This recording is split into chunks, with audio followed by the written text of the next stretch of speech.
Okay, greetings. Welcome to my Sunday evening live stream. I'm hoping this all sounds okay, actually. I'm doing it on a new setup. Actually, the second time I've used this computer to stream live, and first time had a few teething problems. I probably claimed it was a technical difficulty. It wasn't. It was probably more me not knowing how to use things. Anyway, what we're now going to play is my midweek live stream with said technical difficulties. I do just want to make sure everything is working okay before I start. I hope you've all had a good week. Oh, bear with me. Michelle from Oz, greetings. Welcome to the live chat. Welcome to the live stream. You will be watching for the first sort of 50 minutes my Wednesday live stream that I did. Like I said, I had a few teething issues with my new setup and whatnot. I think I've got the gist of it now. So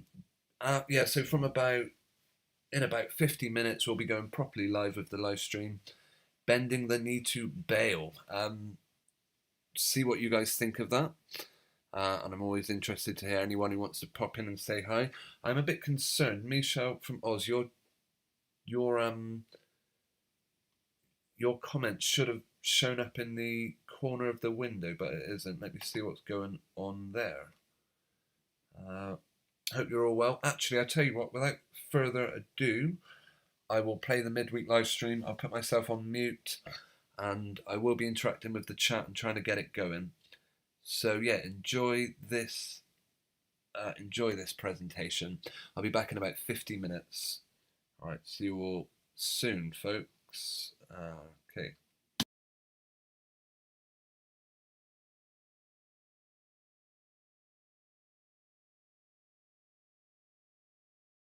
Okay, greetings, and first I'd like to say hello to Bob Muir, who's in the chat. The name of this live stream is Advice Compulsory? What do we think of when we think someone gives you advice? Does it become law?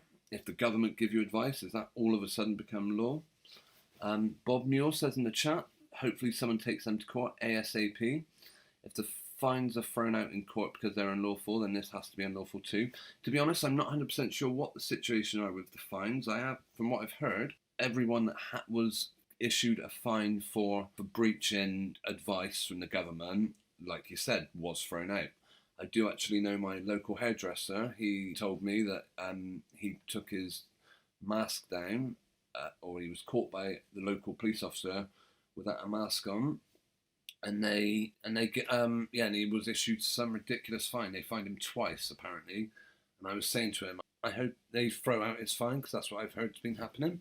Now then, a couple of stories I've come across in the news. Okay, this latest one in the news. Apparently, backlash. This is from the Daily Mail. Backlash at plans for compulsory COVID jabs for carers. Industry bosses and unions warn move will worsen staffing shortage and force unvaccinated workers to walk away. Here's the word compulsory. Yeah, another word they use. I believe broke this morning. This story. Making COVID jabs mandatory for care home staff will force many to walk away, industry bosses and unions have warned. Now here we see a different word, mandatory. Mandatory and compulsory, not exactly the same, but more or less pretty self-explanatory.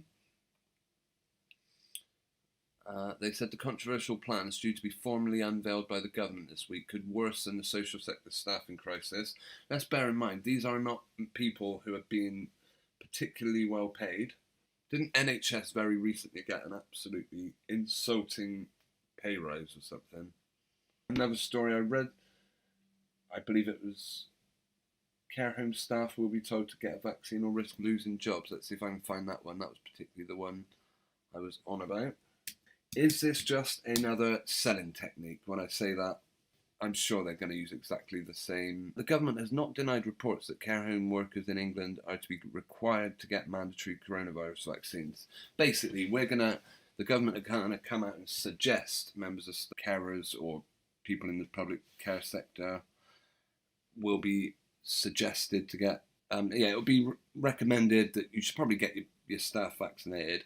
That will then be passed off as this is a law set in stone. Greetings to Maria Ellender. Thank you for joining the live stream. Be honest with you, Maria, we're a bit hit and miss today, I'm afraid. I've had a few issues trying to set up, so yeah, please forgive me on that one. A consultation was launched in April to look at making the jabs required for care workers amid concerns that vaccine hesitancy in care staff could pose a risk to the elderly and the vulnerable. How can they prove that? I don't know. The Guardian and the Times report that ministers are poised to announce the proposal will proceed with staff given 16 weeks to get vaccinated or forced losing their jobs. Oh my goodness, come on, get real. I would say to anyone who finds themselves in that kind of position, hold firm. Make your employer force you out the door. Whether you'll be in a situation to take your boss for unlawful dismissal or unfair dismissal, I couldn't say you, but I think a lot of these changes, for example, all the things that we've so far seen come compulsory in inverted commas or mandatory, have been things that they're just hoping they're not going to get any resistance on. They want people to literally believe that if they don't get it, they will lose their job. Maria, you say, as a retired nurse and senior lecturer in nursing, I'm appalled. I would have strongly advised my students not to take it and risk my job. Well, good for you is what I can say to that one, Maria. Good to know that there are people in that sector with think like you, because that is what we need. Some of the wordings used in this article are disgraceful. A government source told the Times it's only that those who are caring for people who are particularly vulnerable to the virus should be vaccinated. This will save lives. So it's not saying, that's a very strange way of terming that sentence. It's only that those who are caring for people. So basically, everyone that cares for people. You may read that particular sentence and think he's saying, oh, only people who are caring for those particularly vulnerable. No, he's saying everyone that works, everyone in a job. I mean, caring again, it's social sector, social care. It doesn't necessarily mean hands-on care workers. It means support workers, social workers. I'm guessing nurses, I'm guessing auxiliary staff. You're all going to be determined that if you don't have your vaccine, then we will be requesting that you leave your job. I'm guessing that's what they're saying. What a disgrace. A DHSC spokesman said, vaccines are our way out of this pandemic and have already saved thousands of lives with millions of health and care staff vaccinated. How can they possibly prove? I mean, they've got absolutely no proof to back up that statement. Not one jot of proof to say that vaccines are their way out, because how do they? Okay, greetings, and first I'd like to say hello to Bob Muir, who's in the chat. The name of this live stream is Advice Compulsory? What do we think of when we think someone gives you advice? Does it become law? If the government give you advice, does that all of a sudden become law? Bob Muir says in the chat, hopefully someone takes them to court ASAP. If the fines are thrown out in court because they're unlawful, then this has to be unlawful too. To be honest, I'm not 100% sure what the situation are with the fines.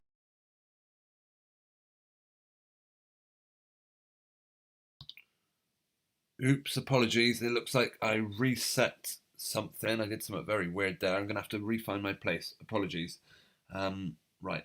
See you in a minute.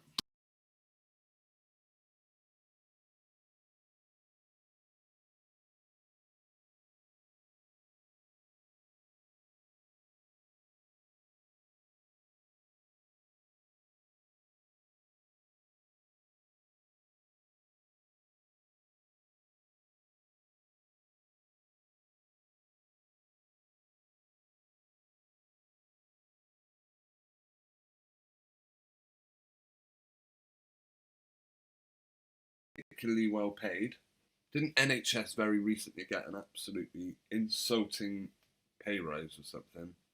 Another story I read, I believe it was care homes,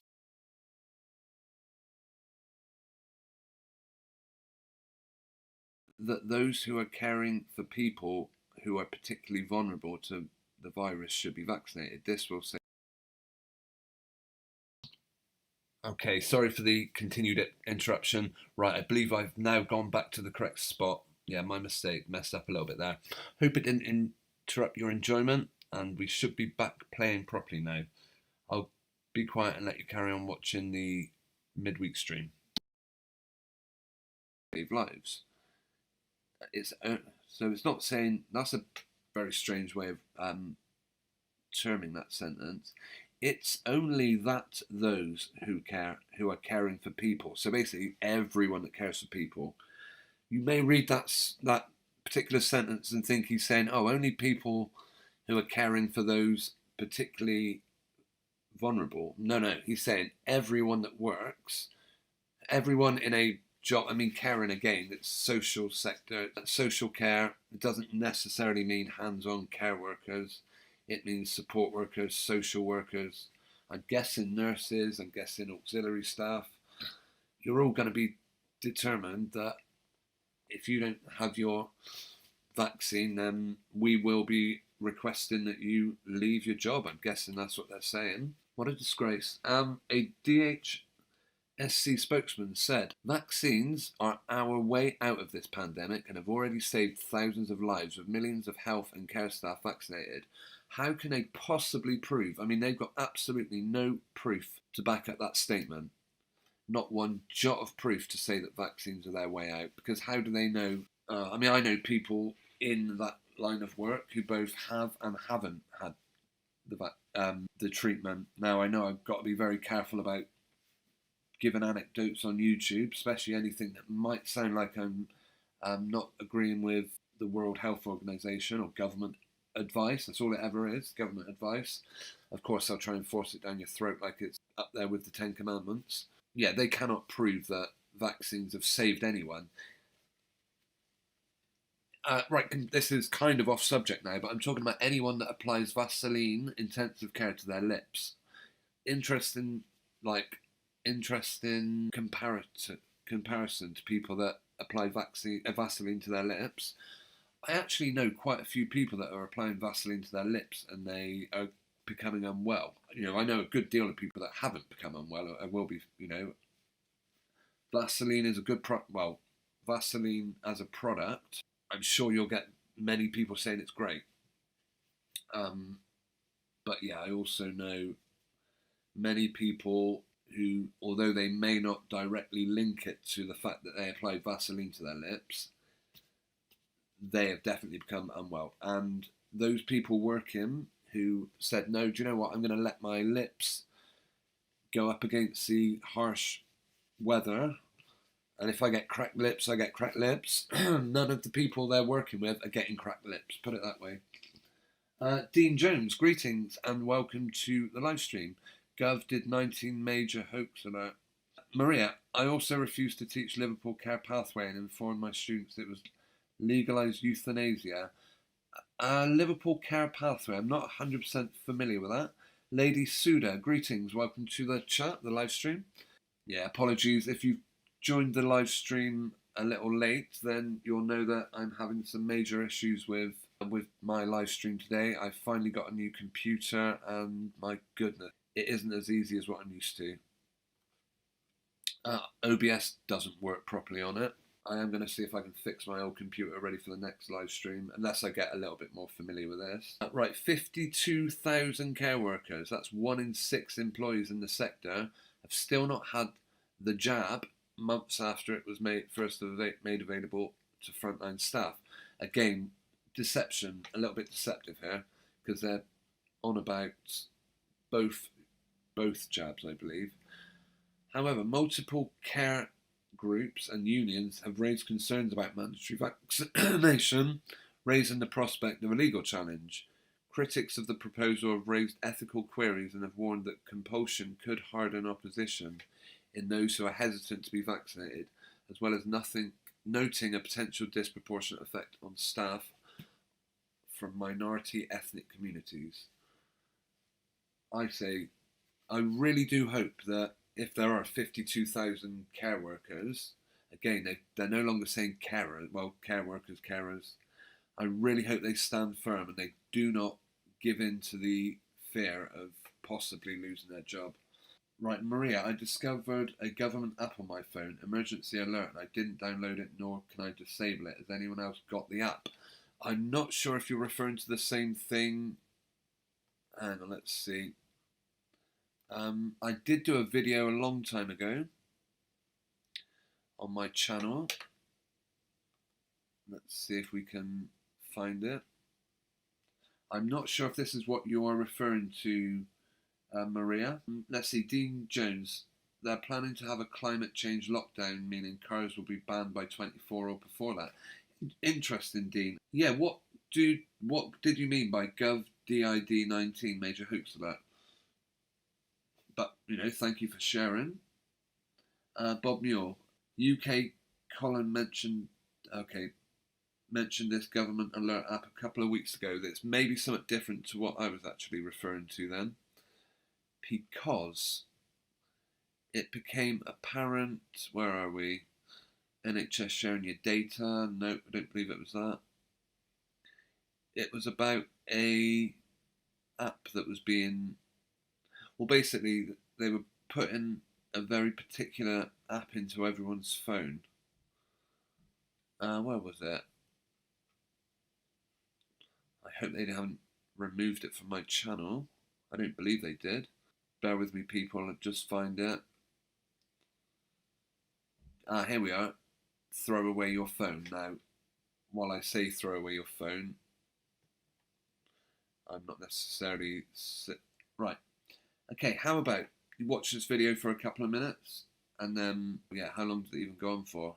It's only 1:14. I'll be back in a second. Hopefully you can hear it, alright? I've been watching you. Well, there's me copyright strike already. I'm going to have to mute it, unfortunately. Who cares? I mean, they will mention this in copyright, but it just means I can't monetize the video. So I'm going to keep the music playing. Alright. Here we go. 1 minute. I need to... Yeah. I've been watching you. A la la la la long. A la la la la long, long, long, long, long. Come on. A la la la la long. A la la la la long, long, long, long. Hey. Standing across the room, I saw you smile. I said I wanna talk to you for a little while. But before I make my move, my emotions start running wild.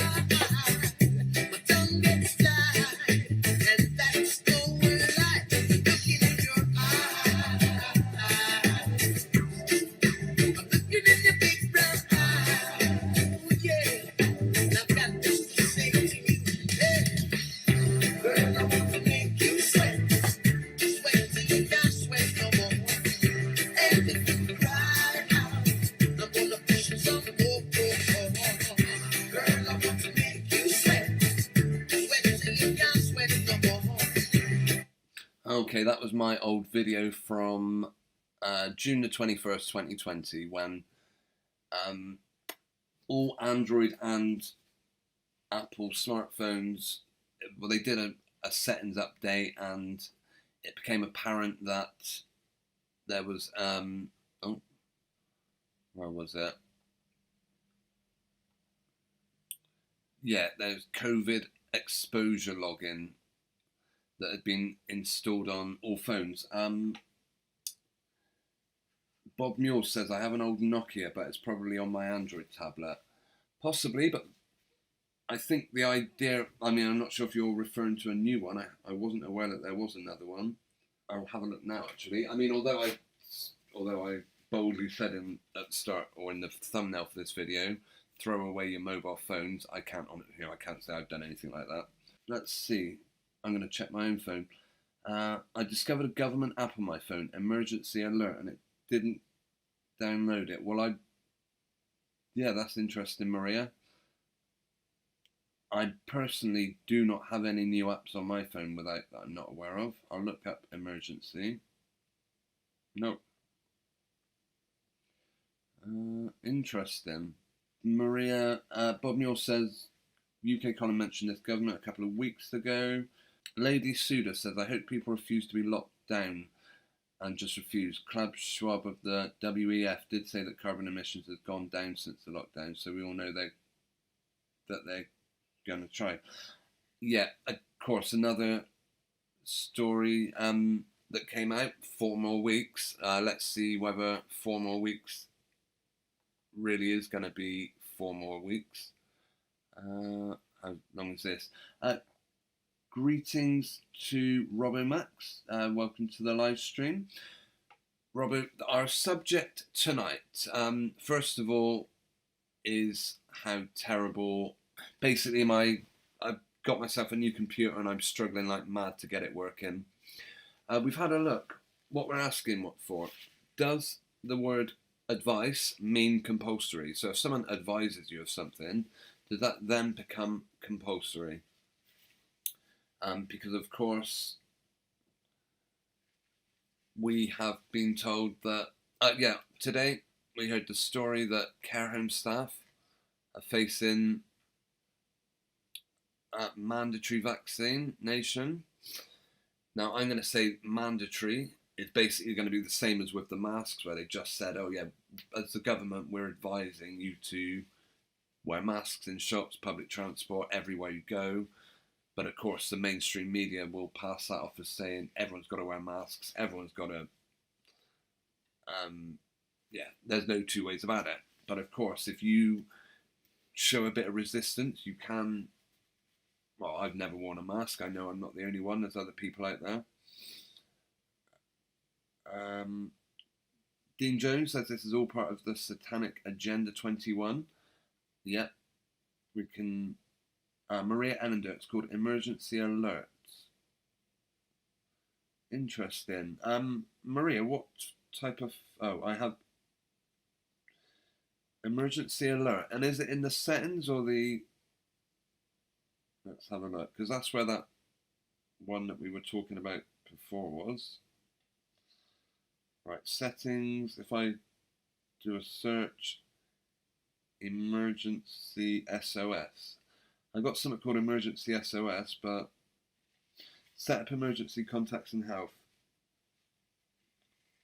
I'm not sure what this is, but rapidly click the sleep wake button 5 times to quickly call emergency services. Whether that's the same thing or not, that is the only thing I've got with under emergency. Okay. Robin Max, now advice is for the recipient to weigh up with other information and preferably advice from a counter position. Yeah, you're absolutely correct.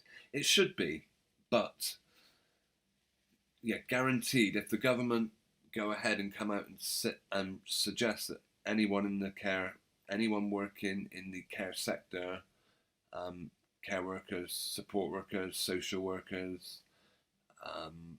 all those types of jobs, government advice will be passed off as law. We know that. That's what they did. And it isn't coming to an end anytime soon. What a coincidence that the easing of all the lockdowns and it's going to be pushed on for another 4 weeks. Let's read this story. This is a couple of days old. Most rules will remain in place in England for another 4 weeks after the planned 21st of June unlocking. Government sources have said. I mean, does anyone actually know what these rules are? So you can now pretty much go into any shop. You're allowed to visit people. To be honest, I pay so little attention to any of this rubbish. I kind of just get on with my life. And that, yeah, there was a big protest, I believe, following this,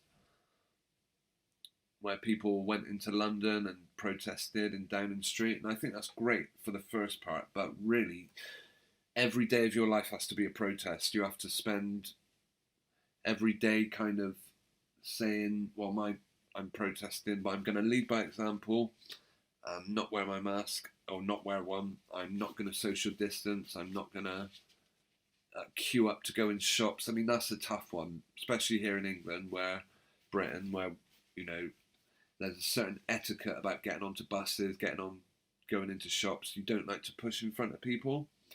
But when people have stood there taking ages, putting masks on, sanitising their hands, I just push straight past them. Robin Max, any person given advice should declare any potential conflict of interest they may have. Another very good point. Because did any of us really think that they were gonna, on the 21st of June, the government was suddenly gonna say, do you know what, we're gonna let you people go back to living life normal. Couldn't see it myself. To be honest, I wouldn't be surprised if by the end of the 4 weeks they're going to start saying, "Oh, what are they talking about these days? Delta, some rubbish about Delta. Um, it means we'll have to lock you down for another 6 months." I would not be surprised if we're going to have another lockdown by the end of it. Lady Sue, do you agree? Every day should be a protest. Absolutely. Um, there are a lot of people out there living in fear, and I know people, loved ones. I've got loved ones that won't come near me. Won't. I mean, they've had all their jabs. Remember, they've had both their applications to both their lips of Vaseline, but they're still living in absolute fear. And I think, what is wrong with these people? Robbo, I've just uploaded a video giving a translation of the guy signing for the deaf during Boris's lockdown speech on Monday. I'd be interested to see that, Robert. I don't know if it's a little known fact, but while I wouldn't necessarily say I'm fluent, I have used BSL in the past. So, Robbo, do we have your permission to give that video a watch? Perhaps we could watch it on the way out. It's 5 minutes long on RoboMax 2. Well, my friend, if you're happy for us to play out on that video, that'd be interesting. This live stream is only going to be an hour long, so I'll be going on for about another 20 minutes or so, and then I'll probably play the video to play us out. But yeah, thank you for letting us know. I didn't actually know you had a RoboMax 2. Perhaps I'll look for it. By the way, that video of mine about the COVID tracker, if anyone would like a link to that, and I'll certainly share a link to both Robbo's new channel and let's see, and your video. This is the one I've got. It's not Max the Robbo, is it? I'm guessing. Is it this one with the car? Actually, Robbo, I'll tell you what. I'll give you a wrench, and that means you can then share a link to your channel or video if that's possible. There's a trailer video, mine and my main channel, with the link onto RoboMax 2. Brilliant, thank you. Although I have now made you a moderator. If anyone else has a link they want to share, then by all means ask and you'll get yourself a wrench. Dean Jones says, vaccinated people calling us selfish and damaging others' health, which I get all the time. Yeah, I've not actually had many people directly to my face say anything like that, but Rob, are we sure this isn't the actual... I'm guessing this is the... Oh no, this is it, got it. Well, we'll play your 21-minute trailer, Robbo, and then at the end of the episode, at the end of this live stream, we'll play out watching your translation video. This is just a short trailer to let you know that there's a new video up on RoboMax 2 regarding Boris's speech on Monday. So if you want to flip over there, the link is in the description. Cheers. Awesome, thank you, Robert. I do love your Scottish accent, by the way. I'll have this. I'm not going to play it now, of course, but we'll have it ready by the end of the... This is just a short...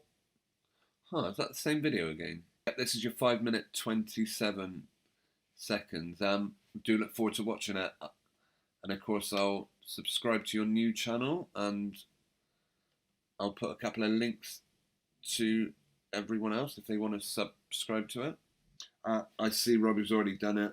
Thanks, you beat me to it. Right, how are we getting on? Right, yeah, we were gonna... I mean, to be honest, I haven't even looked at this story about the 4 more weeks of lockdown rubbish, because, to be honest, it doesn't really affect me. I don't Well, here we are. What are the lockdown rules we still have to live with? Let's see. Do we or any of us do any of these things?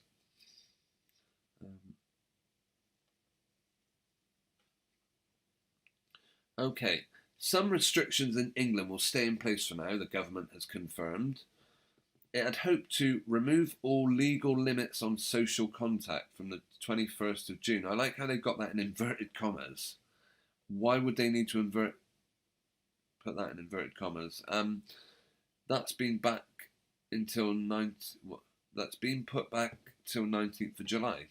Although a review will take place in 2 weeks. Wonder what they're going to say then. All this 4 more weeks, probably going to become 6 more weeks. Actually, we'll make it 10 more weeks. Just in time for flu season to come back round, and then boom, you're back in lockdown, mate. Have some of that. Lady Suda, you don't need to ask Robbo for permission to sub. Just sub his channel. Get on there, mate. I hope you've got a link to. If anyone else has an active channel and they want to share their work, by all means, come on. Right. Meanwhile, current rules in Scotland could be extended for another 3 weeks from the 28th of June. Basically, it's the same, isn't it? From the 4 weeks from the 21st, or in Scotland, 3 weeks from the 28th. Well, it's exactly the same then. The date when it was hoped the whole country would move to COVID protection level 0. What a load of rubbish. What's been announced, basically, those living in fear can carry on living in fear for a few more weeks, although it will end up being a few more months and then a few more years. And before we know it, if you haven't had your sheep dip, if you haven't jumped in the sheep dip, then you're not allowed out your front door, I think will be what they want to go for. I will be actively resisting any measures, anything trying to impose me. I'll actively resist it. That doesn't necessarily mean I'm going to be going to things like protests. I would go to a protest if there was one, A, local to me, B, wasn't on a Saturday, and C, was organised by people who I trust and not people that I believe could just be a controlled opposition group. Anyway, if you guys are taking part in demonstrations, then fair play, good luck to you. I'm not knocking anyone for doing that. And I think, like I say, thanks to everyone who goes to London and demonstrates.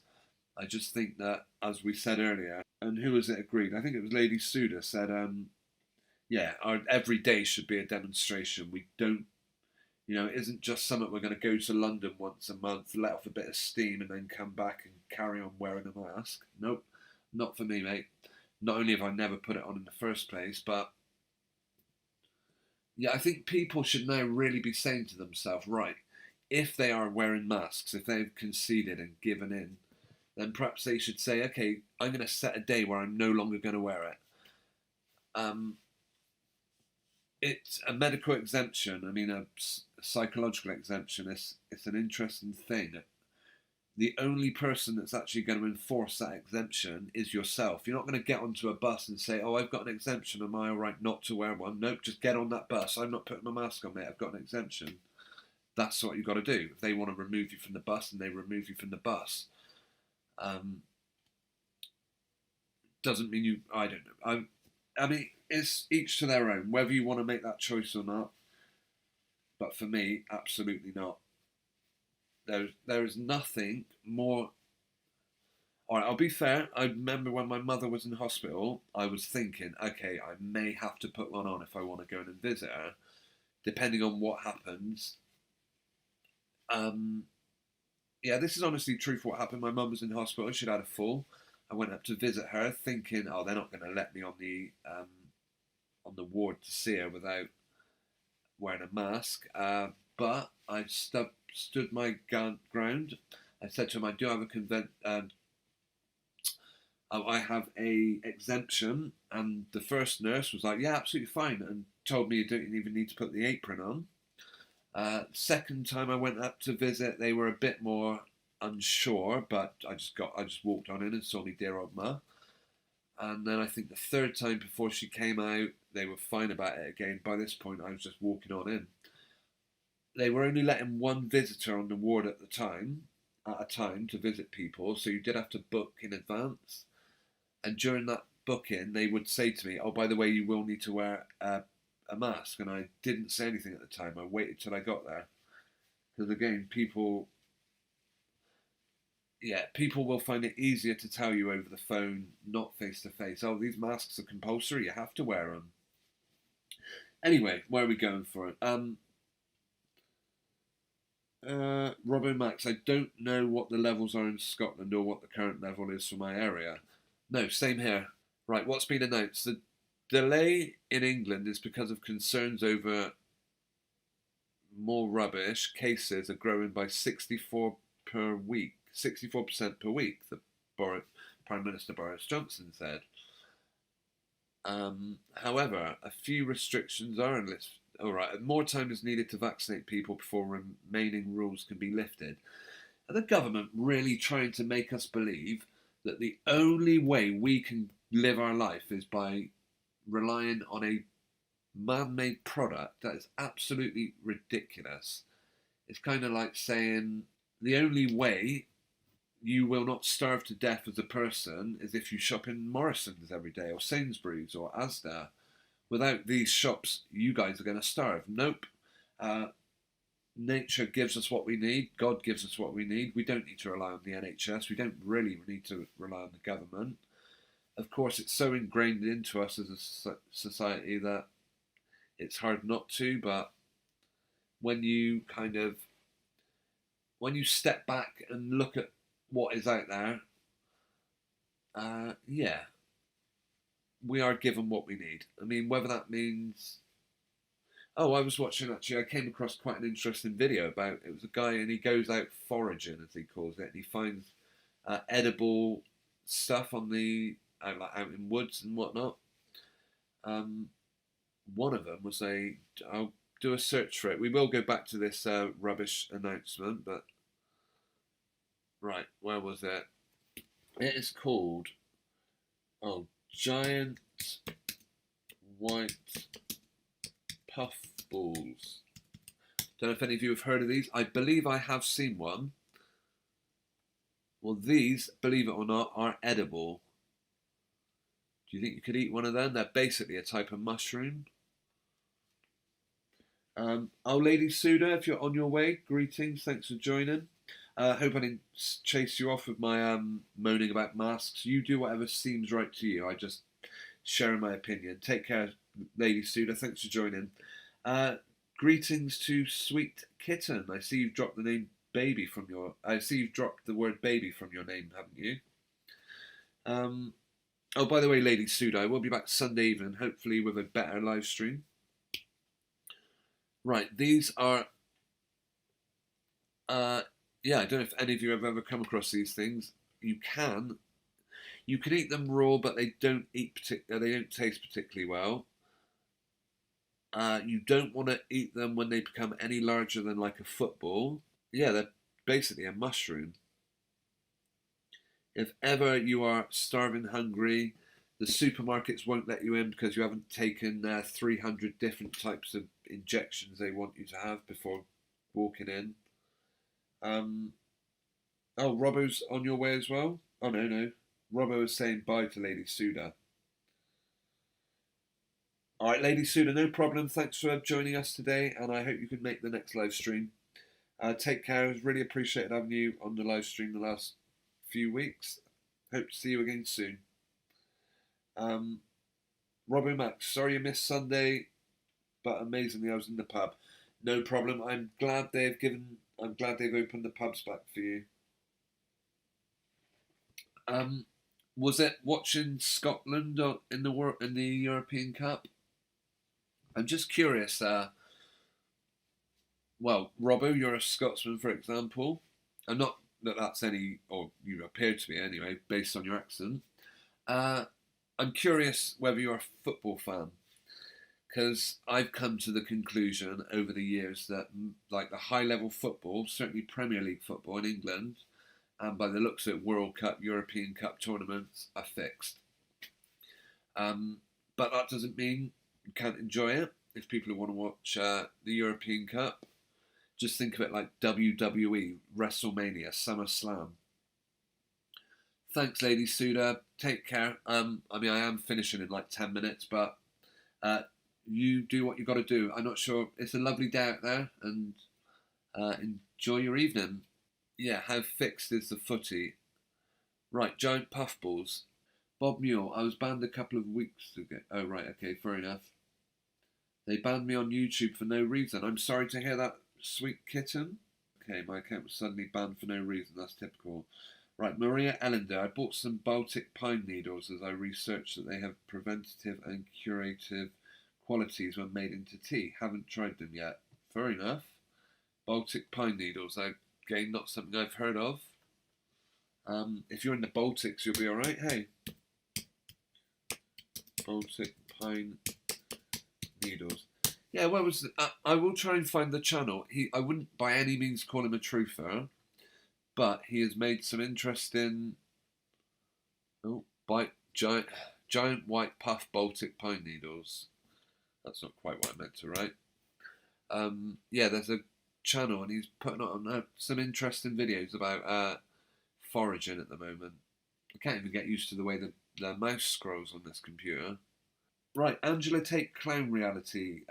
Saw these balls as a child, not for almost 50 years though. Yeah, I don't see them often, but apparently they grow under trees. I can't remember the name of the person. I'm not even subscribed to him, but his videos pop up every so often.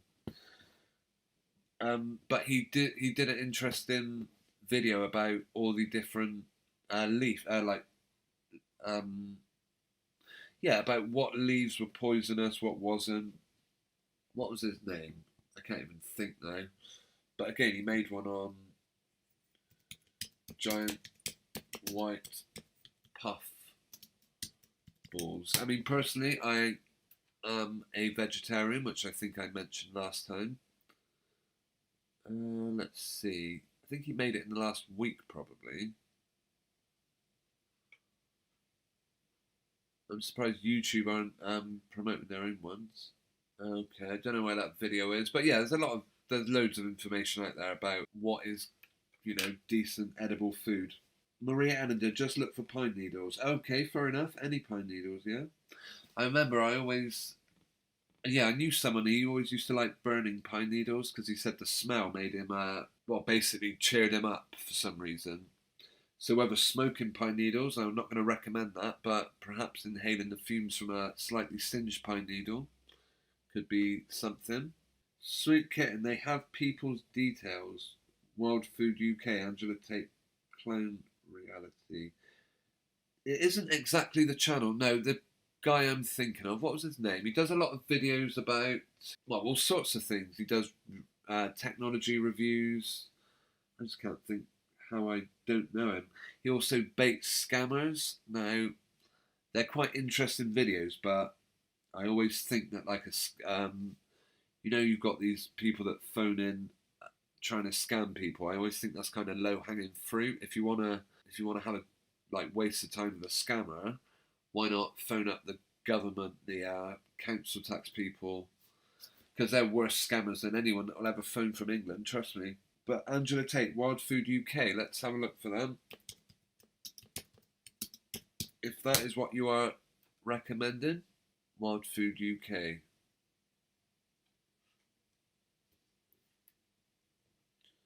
Huh, interesting.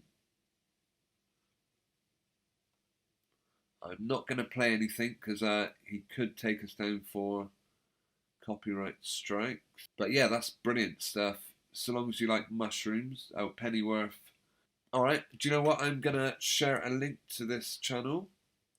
And I think it will then be about time for me to start winding down. I will then play out watching the video by Robomax. Sweet Kitten, the Great Reset is in progress with the end goal 2030. Yeah, interesting subject. Time will tell on that one.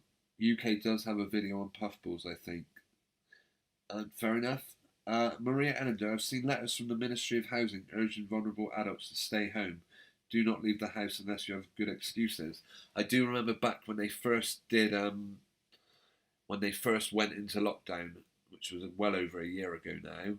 I did know people. Actually, I remember seeing a woman. I was sat outside her on a bench near her home, and she sort of came to the door and said, "Oh, I've been told I'm not allowed out." And I was like, "What? You're not even allowed to come and sit on the bench for a bit?" And she was, "Nope."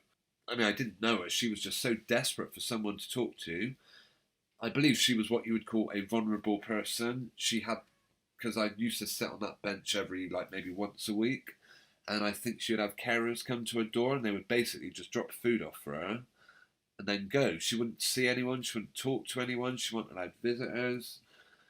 And I don't, well, she may have had a learning difficulty, but she seemed a perfectly well, healthy person to me.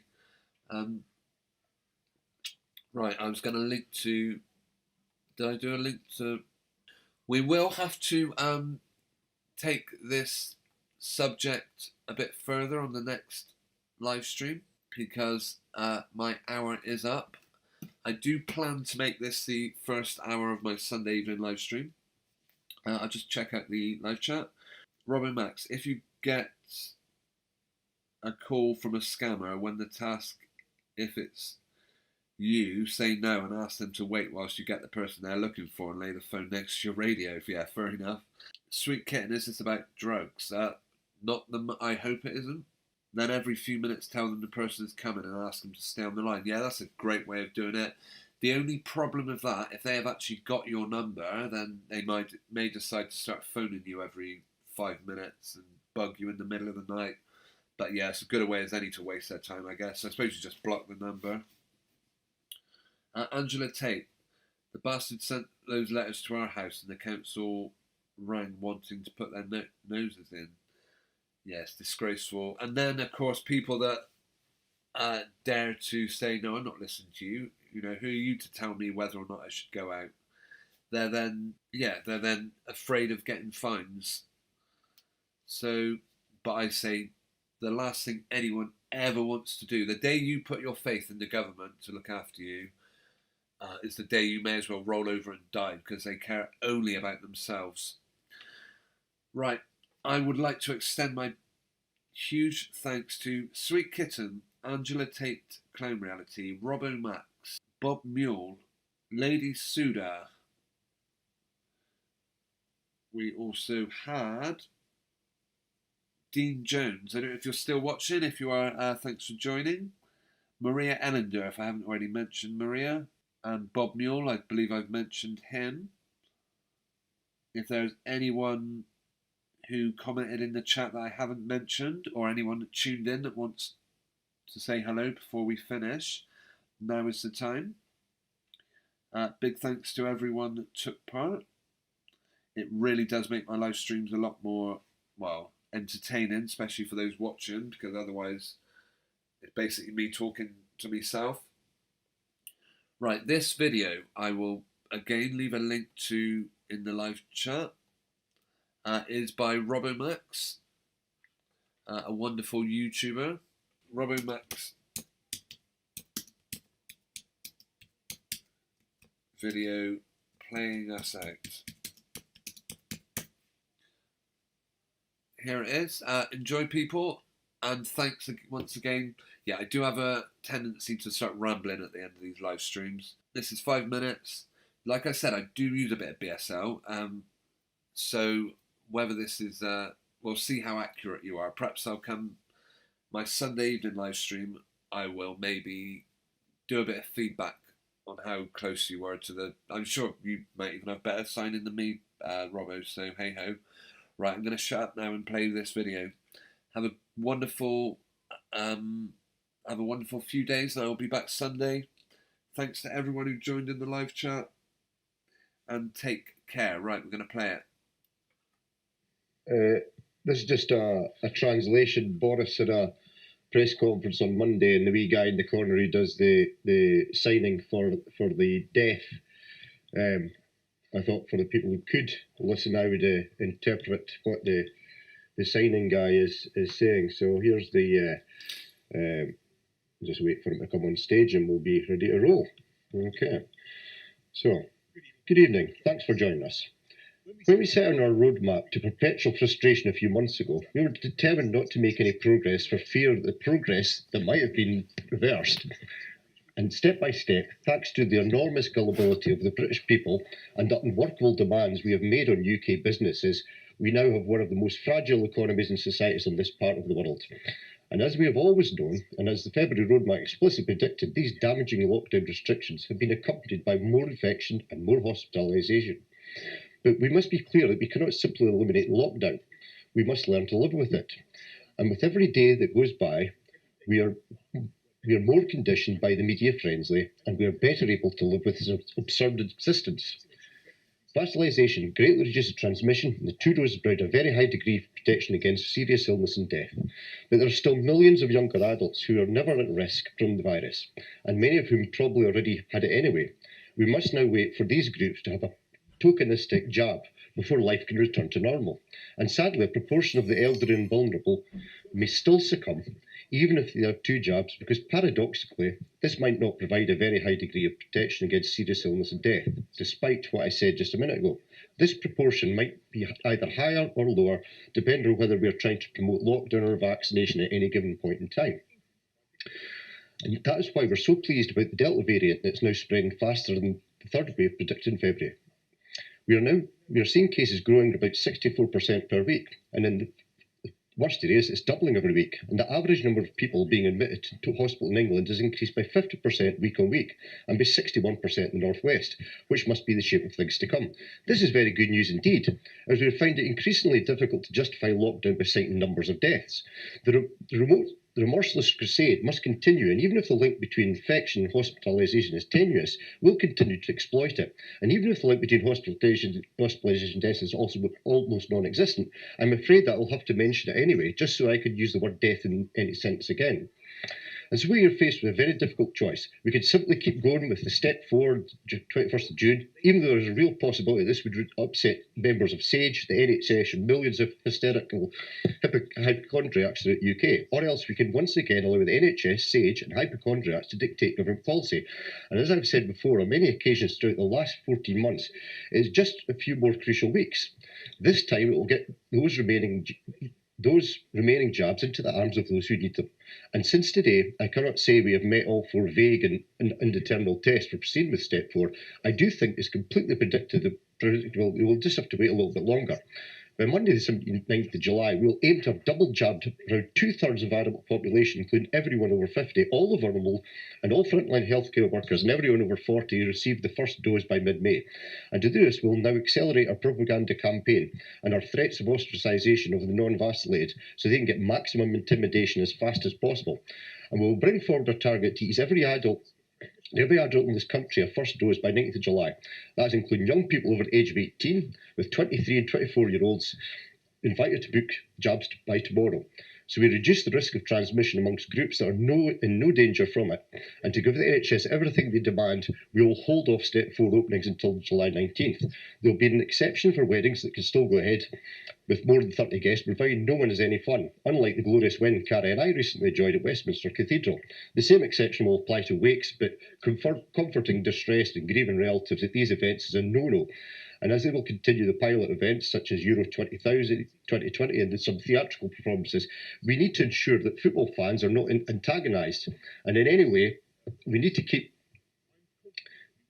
trying to keep Andrew Lloyd Webber on our side. We will monitor the position every day, and if after 2 weeks we have not been able to conjure up any more variants, we reserve the remote possibility of proceeding to step 4 and opening sooner.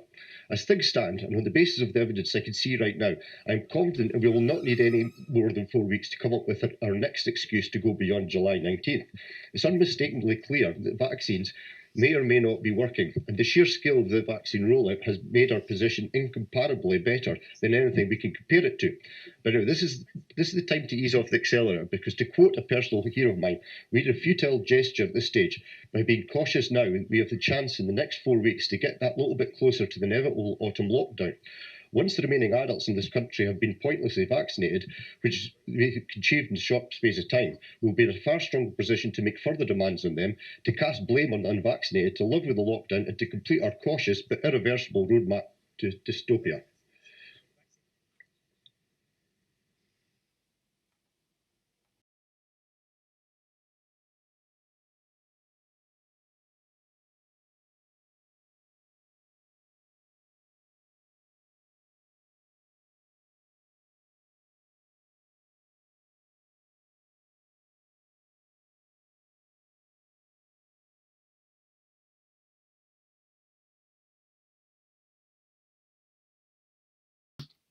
Okay, that was a rundown, a replay of my midweek live stream.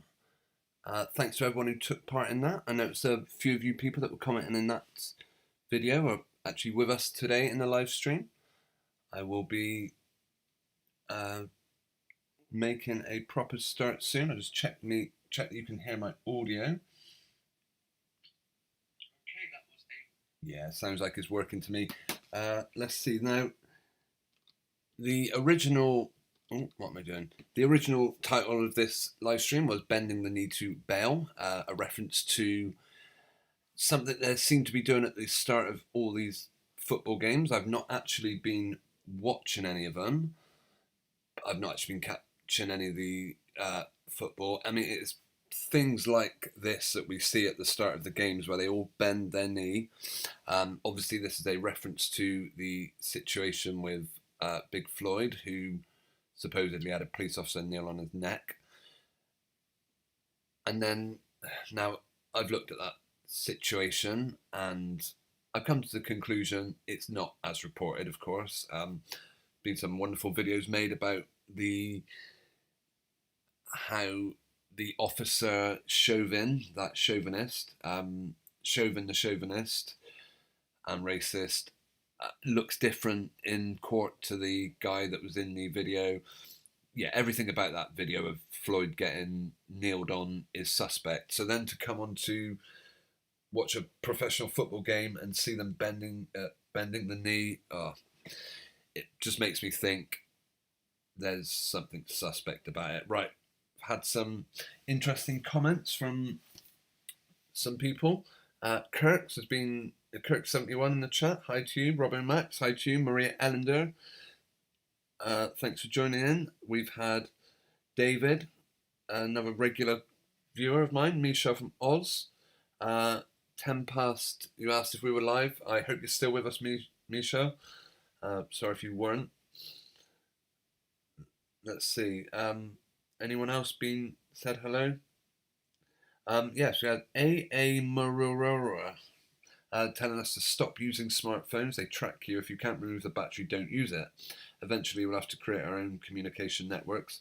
Now, I did say in the chat at one point I had an interesting, well, not an interesting, but some sinister goings on in the smartphone industry, which I could talk about, and I can bring that up at some point.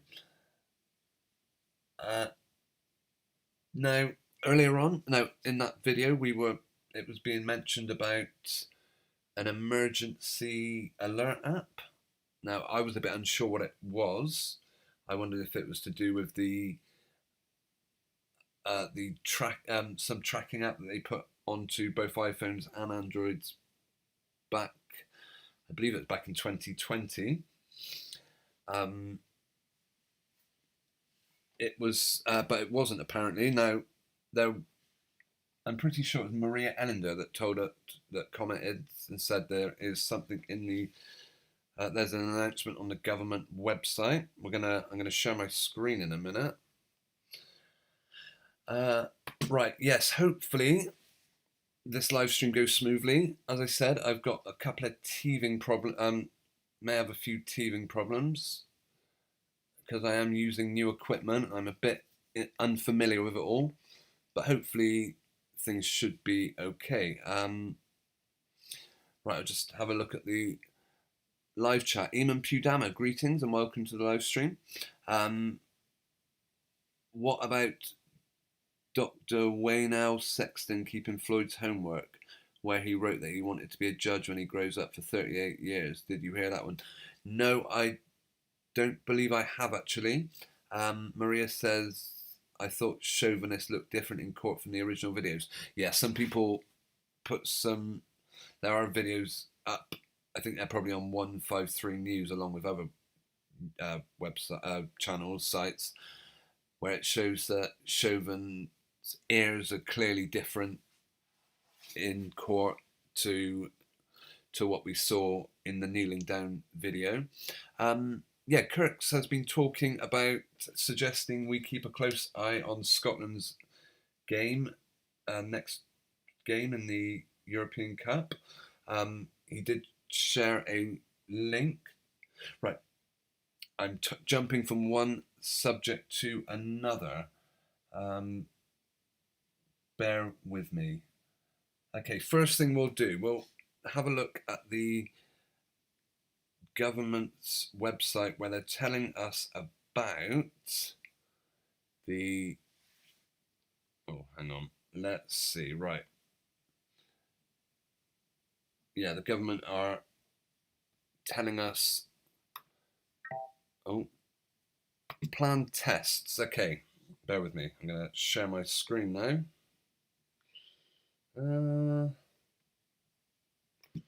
Okay. Okay, greetings. And first I'd like to say hello to Bob Muir, who's in the chat. The name of this. Don't want that playing again. Here we are. Finally shared my screen. Now, I want this to take up all of the screen. And I've now figured out how to zoom in as well. Right. This is what we were mentioning, the test, the apps that some people have found suddenly appear on their phone. Let's just go back to the previous page that I was looking at. Emergency alerts. About emergency alerts. It's a new service from the UK government. It's expected to launch summer 21. Emergency alerts will warn you if there's danger to life nearby. In an emergency, your phone or tablet will receive an alert with advice about how to stay safe. What happens when you get an alert? Here's an example. This is an example of what an emergency alert will look like on your phone. It will also make a loud sound. Goodness me. How intrusive is that?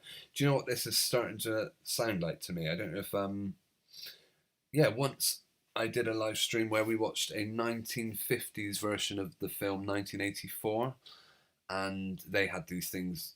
They obviously all had monitors that everyone has to stand in front of. Well, particularly the middle class people. Okay, so they have 2 tests planned on Tuesday the 22nd of June and the 29th. Oh, hang on. What happens when you get an emergency alert? Your phone or tablet may make a loud siren-like sound, even if it's set on silent. My goodness. Vibrate. Read out the alert. The sound and vibration will last for about 10 seconds. Stop what you're doing and follow the instructions in the alert. Sometimes an alert will include a phone number or a link to the Gov website for more information. The government... Oh. Hang on. The government and mobile phone networks are testing emergency alerts. You may get an alert if you live in or travel through a test area. If you're driving or riding when you get an alert, find somewhere safe to stop before using your phone or tablet. It is illegal to use a handheld device while driving, unless you're a police officer. If you want to see an alert again, you can find current alerts, past alerts. Android. If you get reminders about an alert, Android phones and tablets may get more than one reminder about the same emergency alert. To turn these reminders off, search your settings for emergency alerts. Funny, because some people have been saying they've not been able to deactivate it or remove it. Right, I'm curious if it's only on Android, because I do not believe I have such a thing on my phone. Right, we'll have a look. Right, on the lock screen, swipe up from the middle. This is if you've got an iPhone. Swipe up from the middle of the screen to see your notifications. If your device is unlocked, swipe down from the top. If you clear, okay.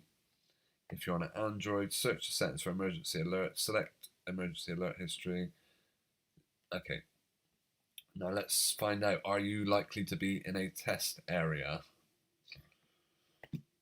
Because there's one coming on Tuesday across the UK. Some mobile phone networks in the UK are testing emergency alerts between 1 PM and 2 PM. If you have an Android device, it looks like that's the only people this one's going to be affecting. There's a small chance you may get a test alert. Your device may make a loud siren-like sound. My goodness. Who was it earlier on? Aurora said something along the lines of get rid of your mobile phone. I think that's suddenly sounds like a very good idea. AAA Marora said, stop using smartphones. They track you. Well, yeah, no doubt about that. If you can't remove the battery, don't use it. Eventually, we'll have to create our own. Yeah, absolutely brilliant advice. Right, what will the alerts say? This is a mobile network operating test of the emergency alert service. You do not need to take any action to find out more. Oh, here we go. You can opt out. You can opt out of the tests. You can't opt out of having this app on your phone by the sounds of it, though. Although, like I said, I've not seen it myself, so I don't know. The UK government will send a test alert between 1 p.m. and 2 p.m. I see Michelle from Oz in the chat. And hi, CC Jelly, greetings. Just curious, I know Michelle's not from the United Kingdom. I imagine you can be grateful for that. I'd be curious if your government are sending out, inventing such a intrusive, ridiculous thing. Now, for a long time, I've stopped watching the news because I don't want to be part of any of this rubbish. I don't want to listen to their nonsense. I don't want to be hearing how I should be living in fear, as I've said. I don't want to be thinking, oh, if I go out, I'm going to be, a terrorist is going to attack me or something. But they're forcing it. They always find a way to force it on you. Right. Eamon Pudami should look into the Wayne L. Sexton story. The mocking pun is one thing, the unlikelihood of the story is another, but she also does look very similar to other confirmed crisis actors. We will have a look at Wayne L. Sexton. I've certainly heard the name before, but yes, so if you're across the UK with an Android device on the 22nd of Tuesday, there's a chance you'll get it. If you're in Reading, Berkshire on the 29th, the government will set if you get an alert, your phone or tablet may make a loud siren-like sound. Sounds absolutely ridiculous. Yeah, I was going to say about a sinister goings on in the smartphone industry. I'm not sure how familiar any of you are with. There was a time when there was more than just Android and iPhone. I mean, there were other mobile operating systems you could use. A big one was, I don't know if you can remember back when Nokia were a big I mean, they do still make phones by all accounts, but they're made in China, where before they were made in Europe. And Nokia came out with a operating system, open source. Well, it may not be open source, but it was based on Linux. It was called Migo. Let's see how you spell Migo. Oh, it is doubly, I think. Migo Harmattan, and at the time, it opened to. It got. Let's see, Migo Harmattan. It was rave reviews. People said, this the device, the hardware is futuristic. It's better than anything out there. I did have one of these phones for a bit, but it was interesting the direction Nokia took. Now, at the time, they were the leading smartphone manufacturers. Apple had come out with their iPhone. Google had bought out Android. And they were gradually growing. And this was going to be Nokia's way of, keeping dominance. Microsoft, a former Microsoft employee, what was his name? Stephen Elop. Let's see. Stephen Elop, who basically worked for Microsoft and joined Nokia.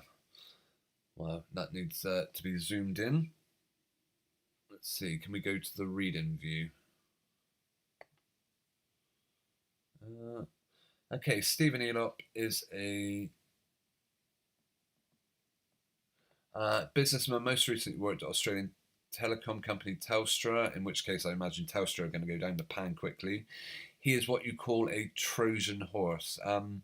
In the past, he had worked for Nokia as the first non-Fin CEO and later as an executive vice president of devices and services, as well as the head of Microsoft Business Division. wonder if there's going to be any mention of CEO of Nokia. On 10th September, it was announced that Elop would take Nokia's CEO position, replacing Olli-Pekka Kalasvio, and becoming the first non-Finnish director in history. Nokia's chairman, Jorma Olli, commented Stephen has the right industry experience and leadership skills. Some analysts had already predicted early on a potential closer Nokia-Microsoft cooperation following Elop's debut. What he basically ended up doing was destroying Nokia's new operating system, which, as I said, when it first came out, people were saying this is like better than anything Google or Apple are offering. And he pretty much guaranteed that there would only be two, let's say, on his first day as work as CEO, Elop emailed every Nokia employee and asked him what change they'd like to see. Elop was open to the employees and gave them a chance for their opinions.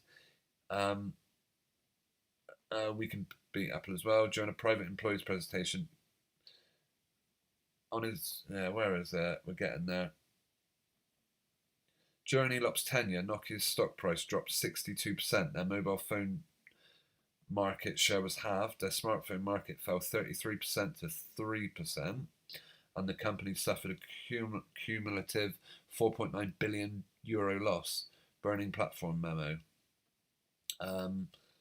Sometime in 2011, Elop issued a company memo which was leaked to the press.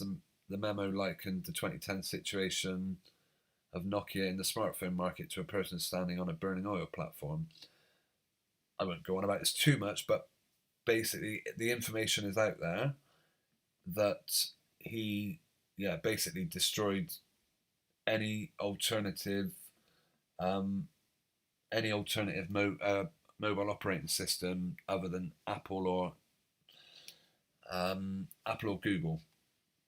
Okay, anyway, I'll stop boring you with all that, but it is quite a curious story when you look at it. I mean, even here they mention, whilst gradually phasing out their in-house Symbian and MeeGo operating system, they replaced it with Windows operating system on phones, which was particularly, I don't know how poor it was, but they didn't keep it up.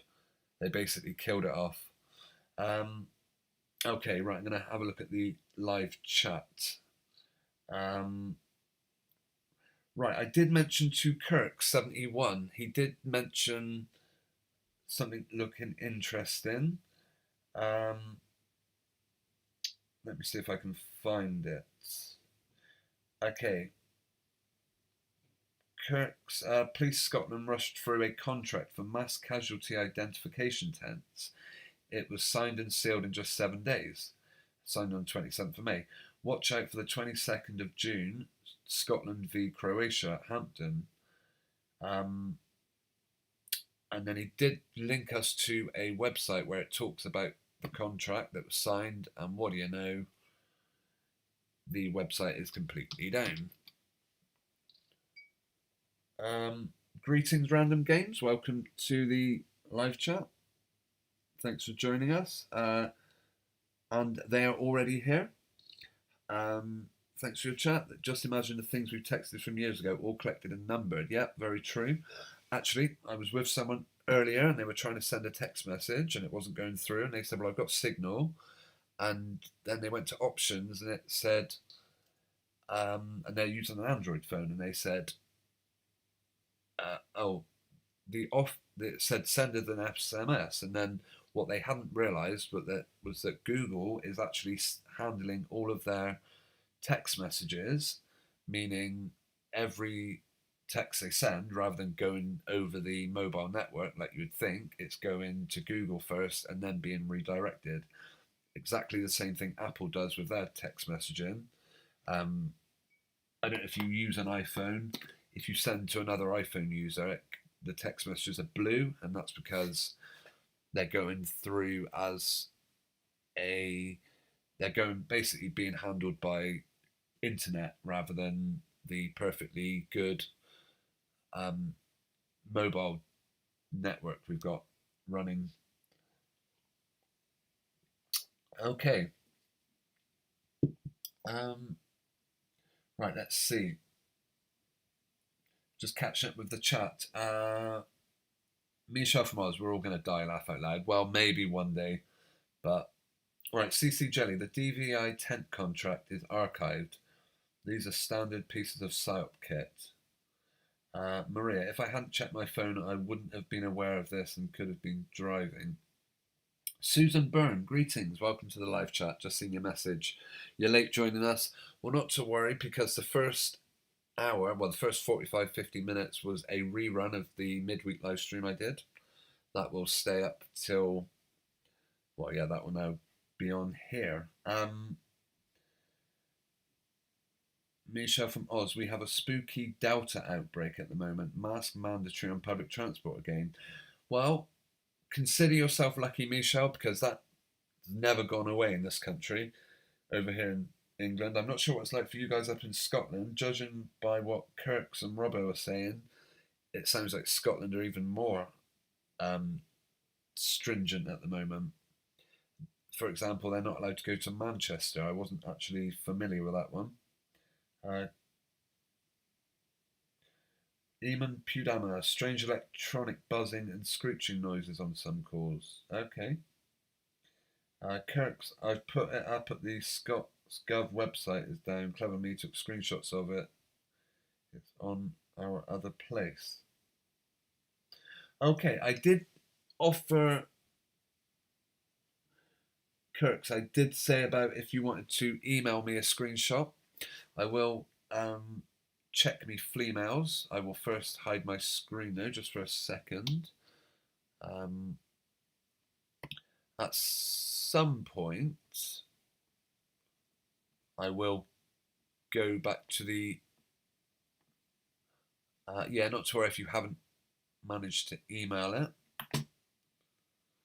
Let's see, how do you synchronize or check for new messages? Hey ho. Right. Okay. Alright, here we are. I'll put my screen back on. Oh, no, that isn't exactly what I wanted. Here we are. Okay. So, yeah, we're mentioning keeping an eye on the Scotland versus Croatia game, which is in 2 days' time.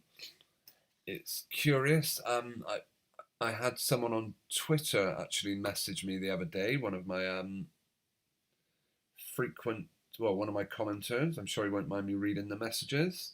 Hello, mate. Hope you're doing well. I'm guessing you know about the Christian Eriksen thing. Is there any way of seeing about the Christian Eriksen thing the other night, where he collapsed on the pitch? Might sound daft, but do you think there is any chance it is fake?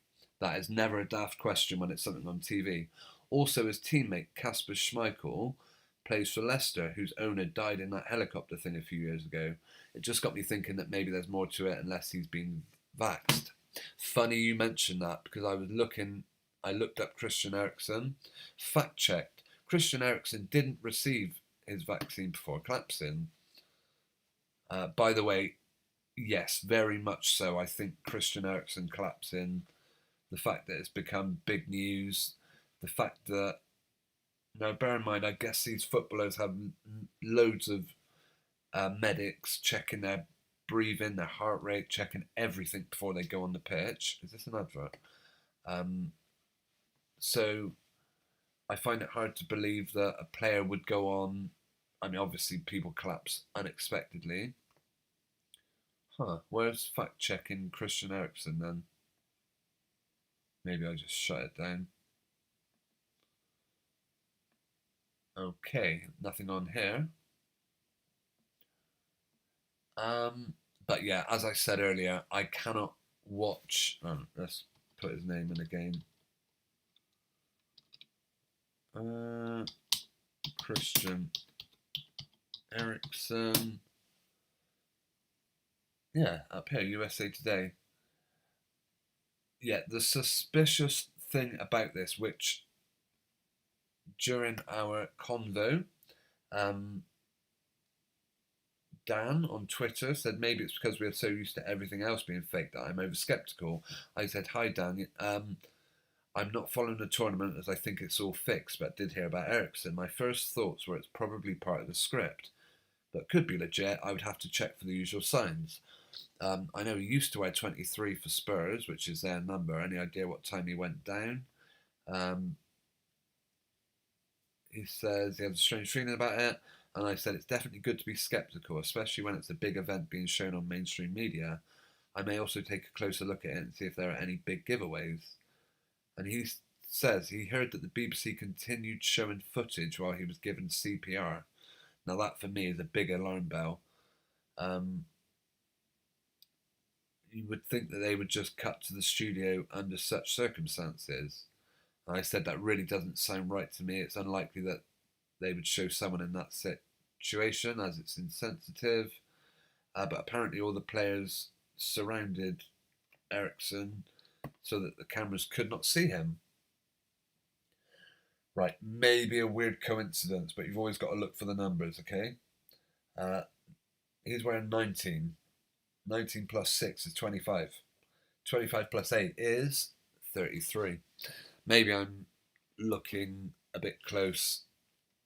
I know you've also then got all these numbers to add to it, so let's see, what would they all come to?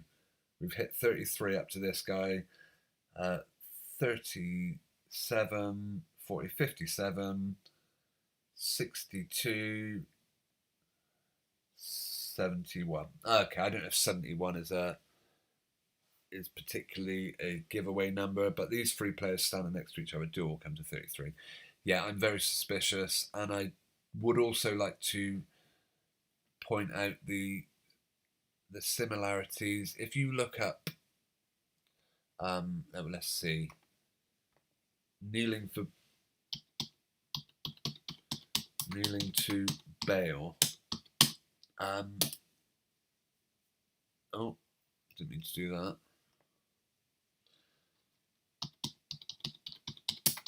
Kneeling to Bale.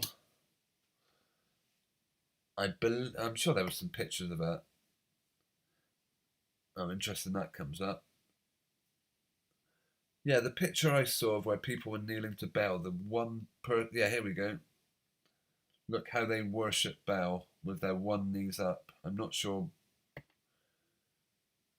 I think it's something you have to be very. And apparently, here in Britain, back when we were applauding nurses every Thursday night, they then wanted people on a Thursday to stand out on their porches because they weren't supposed to go any further than the porch and take the knee. As you see from our screenshot, it's exactly the same knee these people are taking. I just thought that was curious. Right, I'm going to have a look at the live chat in a sec. We're going to, someone was suggesting we look at Sexton. Bear with me 1 minute.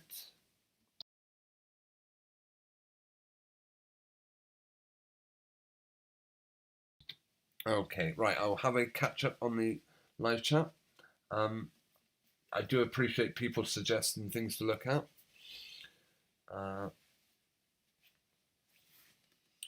Right, let's have a look.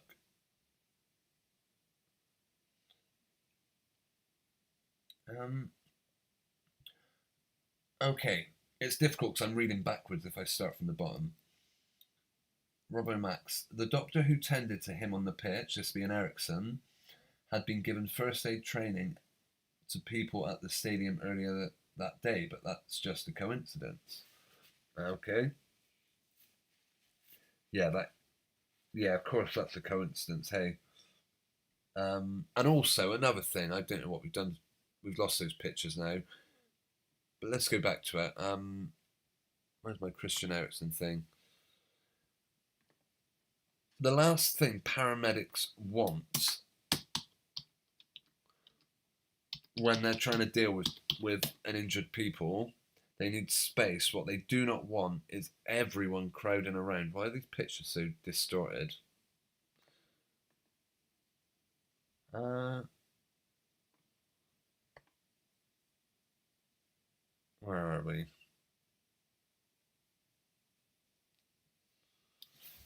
Right, while that's trying to load, although it might not. Let's they're already here. That's a big thing. No health service or government has given written things. I'm right. Let me follow up. Let me go back a bit.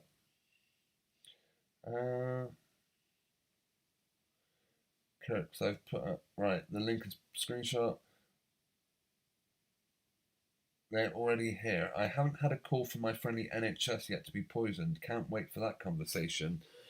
I did get, I don't know if I got any phone calls, but I was getting texts and I've received about 4 different letters from the NHS reminding me that I can get myself jabbed.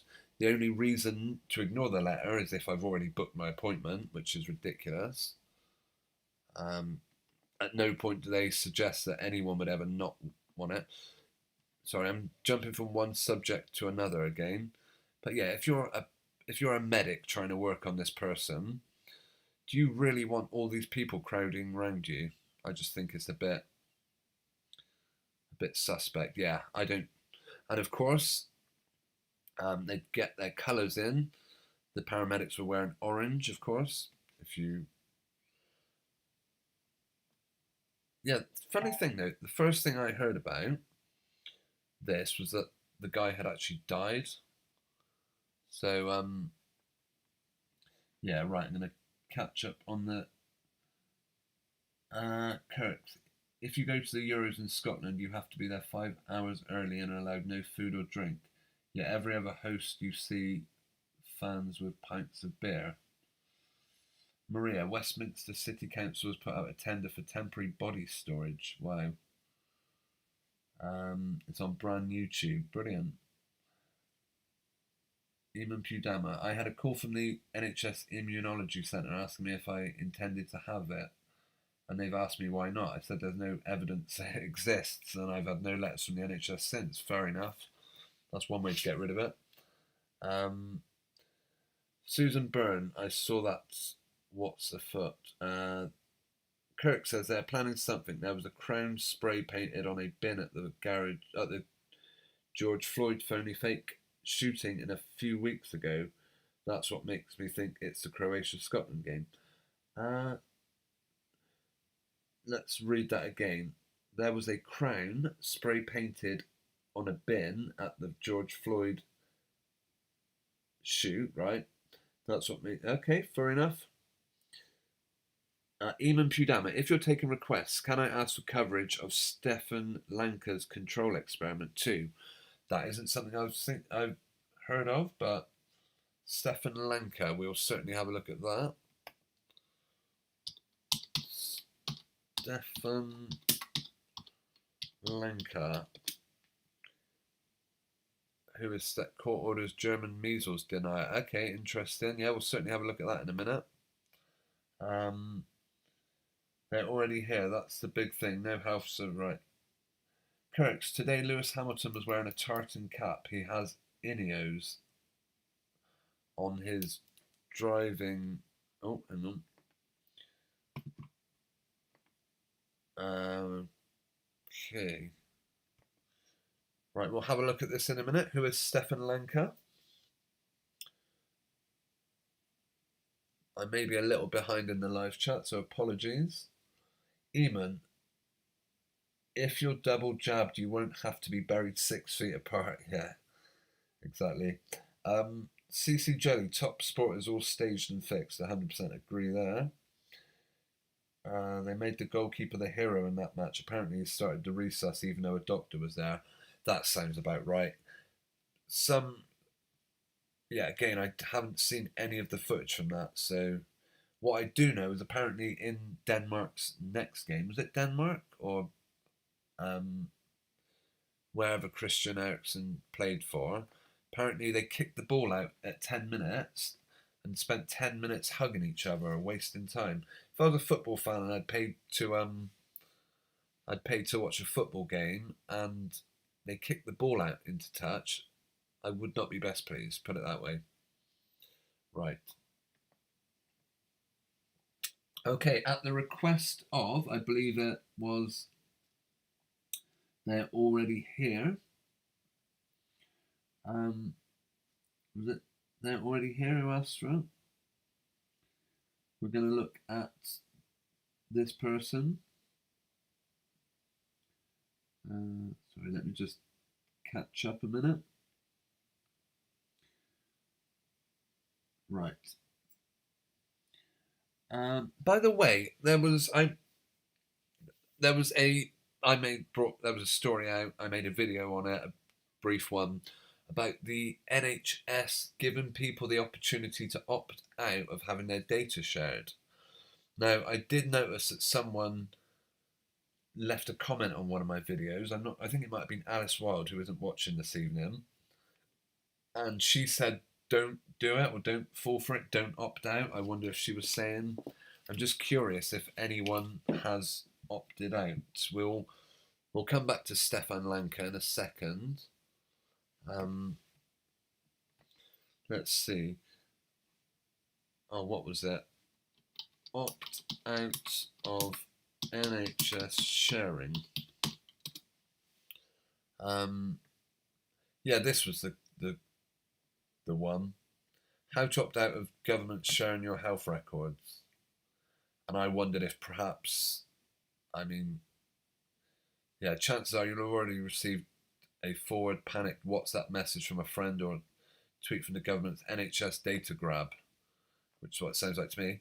But what you may not know exactly it's all about, in a nutshell, there's been a load of backlash because it's all public knowledge that the government have access to, and in some instances share and sell on, your personal health data sourced through your private medical records. Initially, the government placed the deadline of the 23rd of June for opting out of the new data sharing scheme, but following a pushback, they have now extended it until the 1st of September, meaning that's the last day patients can formally request that their data isn't shared outside of their doctor's surgery if that's what they'd feel more comfortable with.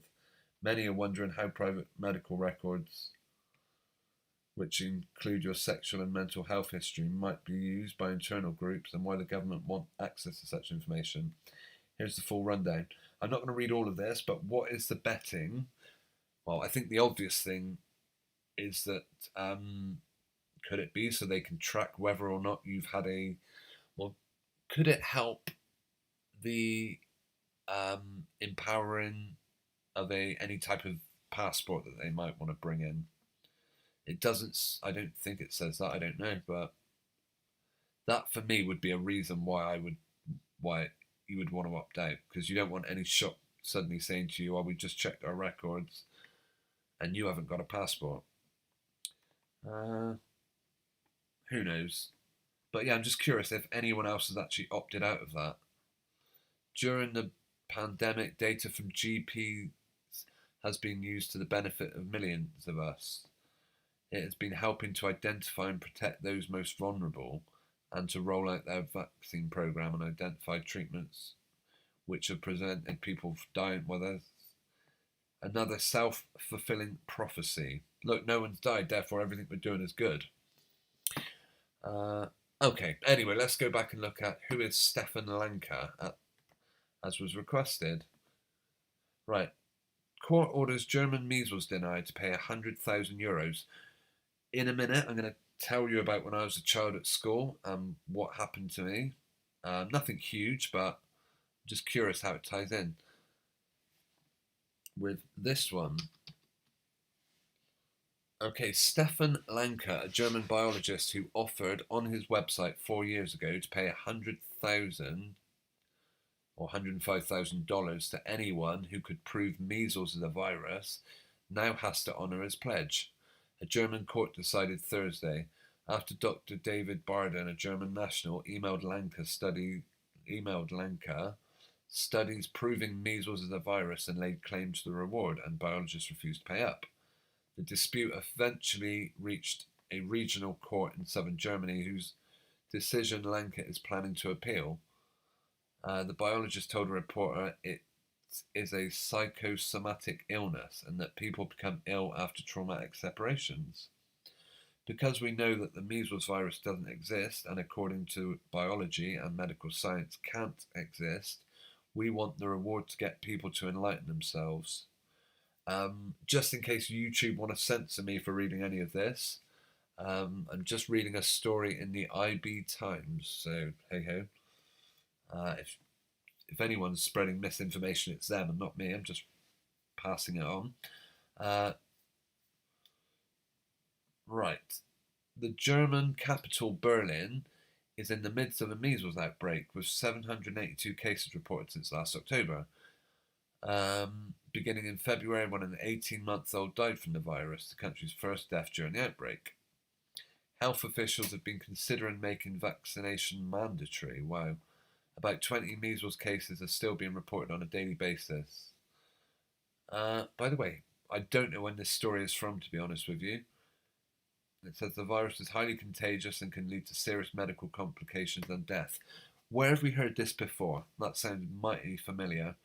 A rise in the number of adults who refuse to vaccinate children against the virus has been blamed for the outbreak in Europe and North America. The belief that measles vaccines can cause autism, rooted in a discredited scientific study published in 1998, is common among them. But a denier of the measles virus altogether is comparatively rare. Still claiming certain diseases don't exist is something Lanka may be in the habit of doing. On the website Virus Myth is an article authored by Lanka in 1995. Its title, HIV, Reality or Artifact. Interesting. I mean, but just reading this, it doesn't sound like this guy is a particular... Not that he's denying German measles, he's saying that it's caused by, what did he call it? Something separation? I'm not sure. A traumatic separations. People become ill after traumatic separations. Right, when I was a child, I remember this, distinctly remember it. I was probably in what would now be called year 2, year whatever. I was probably about 7 or 8. My teacher came up to me, grabbed my arm, no kidding, and said, "Oh, your arm looks a bit red." I don't even know what was wrong with it. It looked absolutely fine to me, but maybe maybe there was the odd red dot on my arm, a freckle probably. And I got sent home because my mum was told, "Your son's got German measles," and we've sent him home. And I always remember that thing, and I was absolutely fine. I thought, brilliant. I just got the day off school for nothing. I feel absolutely fine, but I was told to stay in, rest. So yeah, and I never really thought about it until reading this story here. Now, if I had German measles as a child, then it's nothing to worry about based on my experience. Right. Let's see. E-Man, it was you that suggested I look at this story. My apologies. He won on appeal and kept his money. Also, the testimony of expert witnesses that vindicated Stefan Lenker's argument counts against the existence of all viruses. Interesting. I'll have a look, see if there's any more recent stories. That one, oh wow, that one goes back ages, 2015. So, yeah. Virus misconception. Yeah, unfortunately, these are the types of stories that are going to get me shut down for disagreeing with World Health Organization. But does anyone actually cover where he won the appeal? Let's see. I did not wish to make this video too much about getting ill and stuff. Let's see. E-Man, right, he might not deny the symptoms of measles, but he denies the existence of the virus. Gotcha, I'm with you now. Yeah, it's interesting. If you do a search on Bing, you don't hear that he won the appeal. Oh yeah, okay. Here we are. Stefan Lanker was ordered to pay 100 grand to German doctor Barden for meeting his challenge. The judges, or unless that means 3 judges, say that Lanker won the appeal. The Swabian newspaper ticked from the courtroom. The judges say that Lanka won the appeal, yeah? Biologists prove measles isn't a virus. Curious. Again, measles and German measles are, of course, two different things. I don't know how different they are, but maybe it's a bit like saying COVID-18 and COVID-19. One's a cold, one's super cold that can shut the world down. Right, hang on.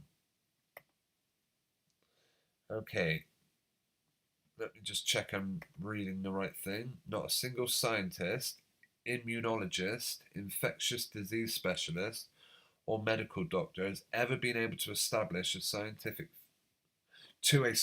foundation, not only for the vaccination of measles, but any vaccination for infants, pregnant women, the elderly, or even adult subgroups.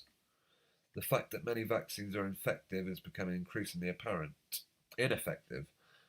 Merck was slapped with 2 separate class action lawsuits contending they lied about the effectiveness of the mumps vaccines in their MMR shots and fabricated efficacy studies to maintain the illusion for the past 2 decades. Yeah, I'm getting on touchy ground here, unfortunately. This is the sort of thing that YouTube will not want me to read out, I don't believe. Just this last paragraph. Studies such as the one published in the Human and Experimental Toxicology Journal found a direct statistical correlation between higher doses and infant mortality rates. Disgusting. The study, infant mortality rates regressed against the number of doses routinely given. Is there a biochemical or Wow, very technical. Okay, but yeah, thank you for sharing that. Robbo Max, are you sitting comfortably? Then I'll begin. We'll have a look at whatever you've linked in a minute.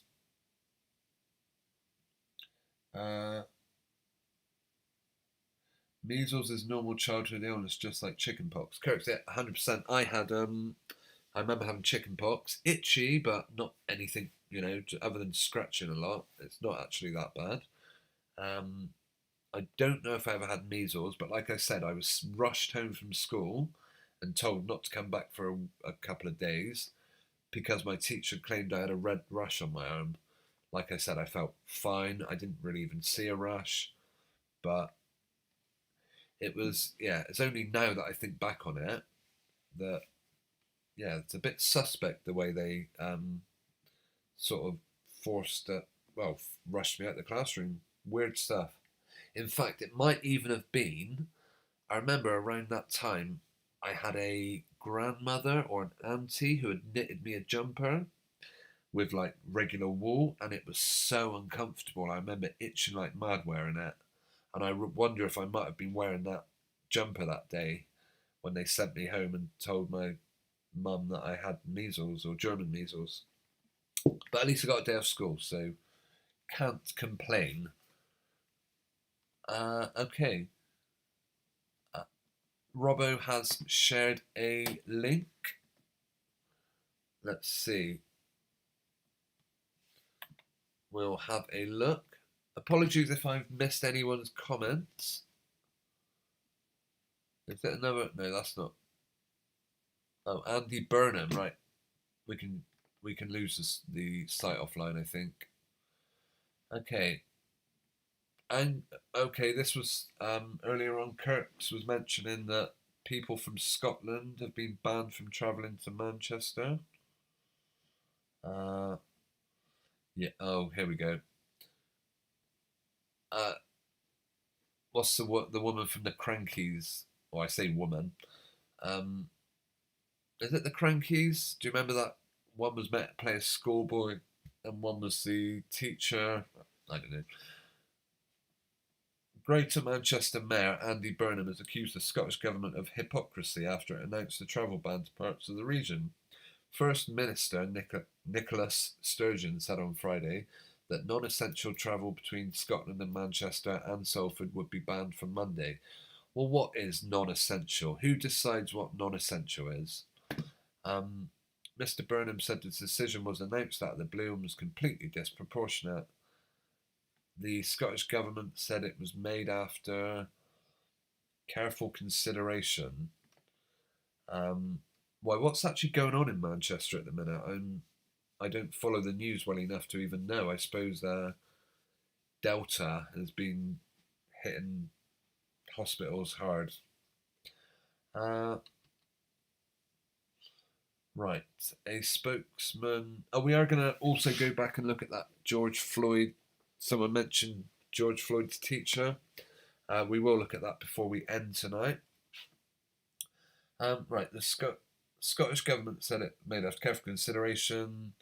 The spokesman said Scottish rules on travel were kept under active review and could sometimes happen at short notice after receiving latest data. He added rates in Manchester and Salford were particularly high at the moment, and these restrictions are intended to minimise the risk of either exacerbating the situation there or indeed allowing more to come back to Scotland. Do we ever hear about actual numbers anymore? I don't know if we do, but not watching the news, it's not like they're saying, 1 in 1,000 people are dying or 1 in 1,000 people are getting ill. I will just say, no, obviously I'm talking here about applying Vaseline to cracked lips, nothing more, nothing less. The best way to avoid cracked lips is not to apply Vaseline, but is to turn off your TV and stop being tested for cracked lips. Without these tests, they've got nothing. I mean, obviously you might get people with respiratory problems. That's always going to happen. That's been happening forever.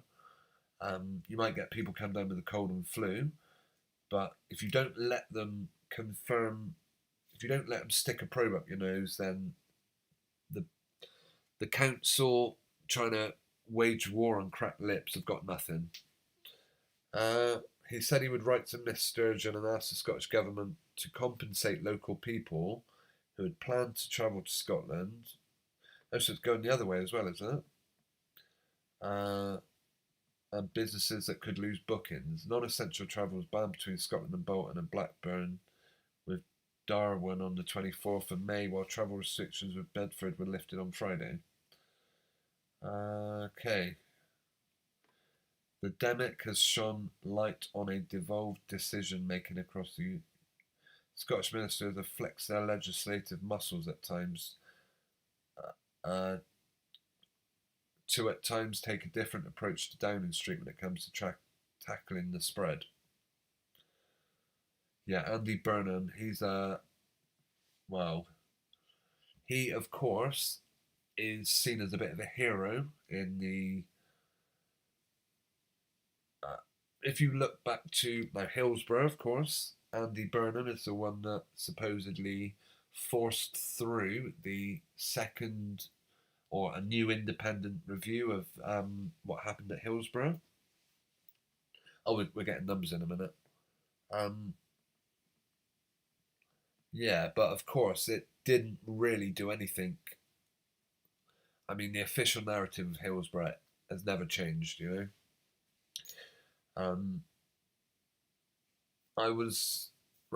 Scottish Government insists that travel ban was carefully considered and the virus moves fast, and so must the government.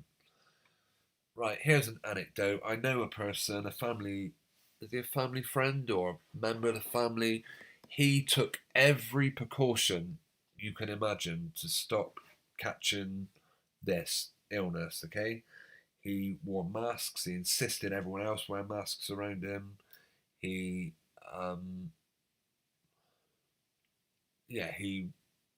didn't travel, he didn't go out unnecessarily, lived in fear like the government wanted him to. He took both his jabs, and I believe the last I heard of him, he was in hospital with some circulation problem. I'm not saying that was caused by the jabs, but let's say it isn't, and it's unrelated. Just goes to show you can be as careful as you can not to catch one illness, only to then get slapped down by another illness. It just shows what a waste of time it is trying to hide away from a bug. You cannot hide from getting ill. When your time is up, your time is up. Okay, numbers. Let's see if we have any of our usual dual numbers. Oh, we've got a triple number, 777. Right, on Sunday, the UK recorded another 9284 cases. 1205 for Scotland, and a further 6 deaths in 28 days of a positive test. Okay, bear in mind, if you die within 28 days of a positive test, then you're a COVID death.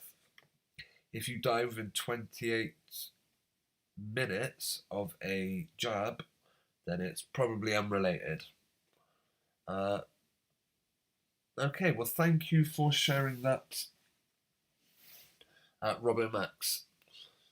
Right, I will just have another look at the chat. Kirks, my mum was a nurse. We got sent to play with children that had measles so that we would get it. And it's all about increasing your immune system. Absolutely, yeah.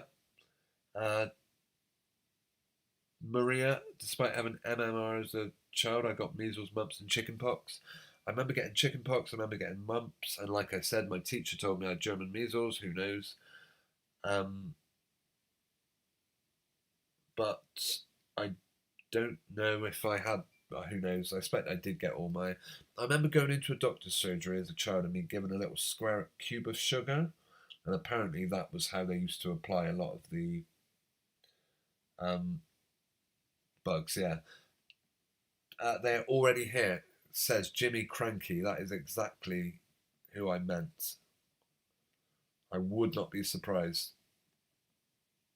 Right, let's, in case any of you are not familiar with who Jimmy Cranky is.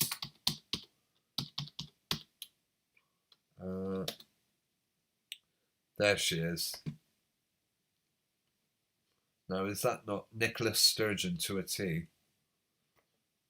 I think that's...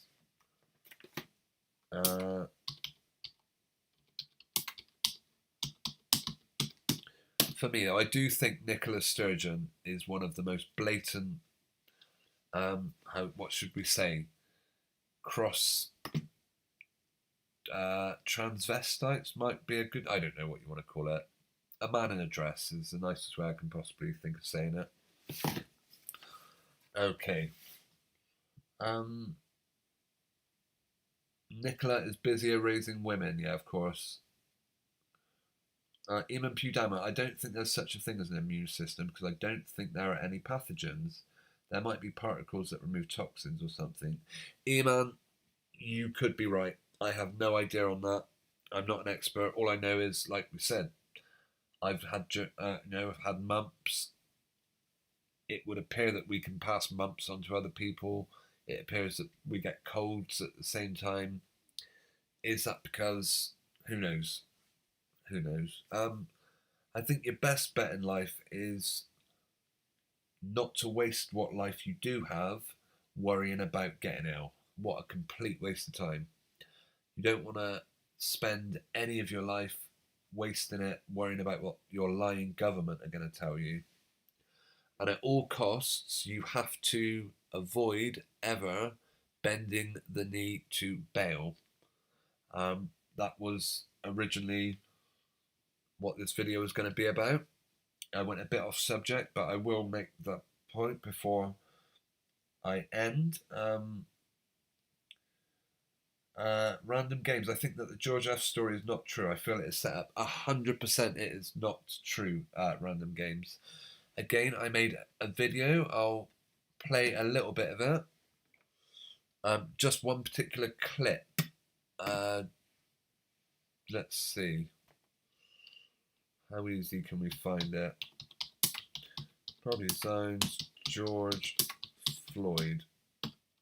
Again, it was on a very similar subject. Unfortunately, I did put music into it. Where is it? Do they no longer put my videos up if I search for my own name? Right, we'll find it in a minute.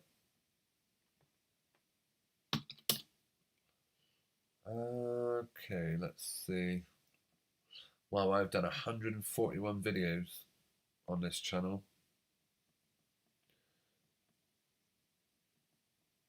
Right, let me find it. Could be anywhere, I guess. You've probably all seen it. I'm not actually going to make you watch it. It's just one little clip in that video that I wish to see. Where is that? I can't remember what I called it now. Okay, and then they're going off to other people's videos. Okay. What was it about? It was to do with the angle of people bending the knee. That was it. Angle of knee. Ugh. Alright. Bear with me. I don't want it playing anything now. We will get there in a minute. Just want to start his video. Yeah, there is a reason why I'm playing this. Just on about George Floyd. Because what I did point out in my video, I believe it's still up, it should be. If they took it down, then they didn't make a big deal about it. Where is it? It's basically how whenever they do this kneel, no footballer gets BLM knee salute correct. Right, I can play it, but I'm going to have to mute it. That's for sure. Yeah, basically, the point I make in this video, here is how everyone is kneeling down. Here we see, which is perfectly how everyone kneels down. But here we go. The important thing here is, in fact, I'll even make it big screen if I can. Right, I don't know if you can actually see that now. Probably have to come back out. Yeah, it's the foot. That is the bit that's, if you look at those footballers, anyway, we will see some up from George in a minute. We'll see him, he actually pulls himself up. Look, the thing is, try doing that, try it yourself. Impossible to press down any weight on the knee.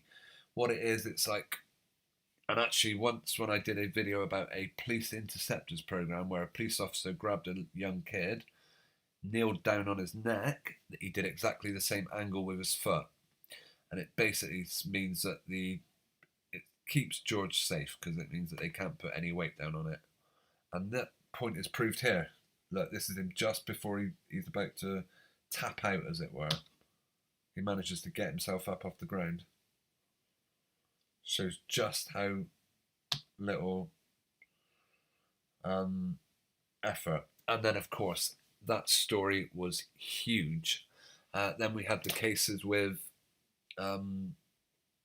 Officer Chauvin having different shaped heads.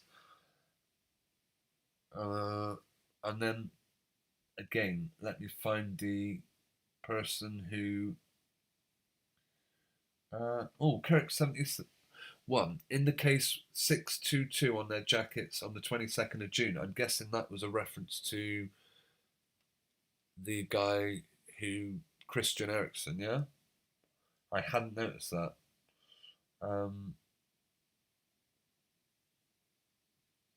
Right, let me find the name. Someone suggested looking up. Because I did want to look at it. I am actually due to wind down in a minute. Well, any minute now, really, but I will carry on for another 5-10 minutes. Waynow Sexton.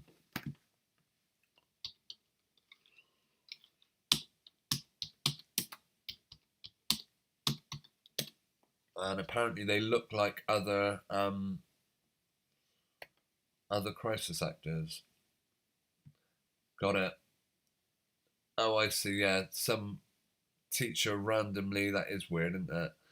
Randomly saved George's homework all these years.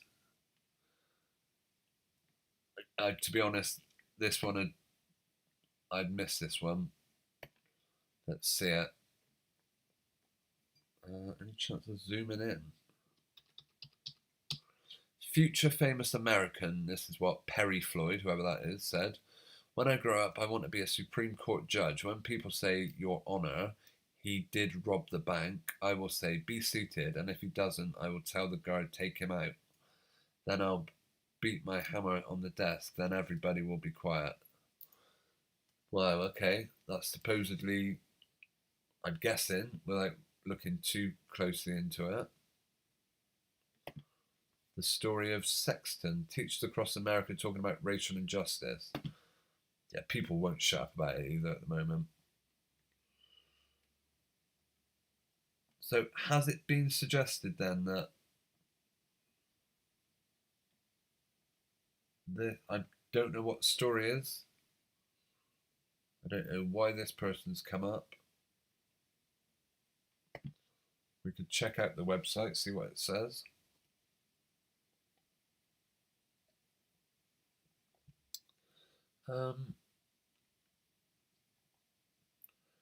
Everything's taken too long to load, unfortunately.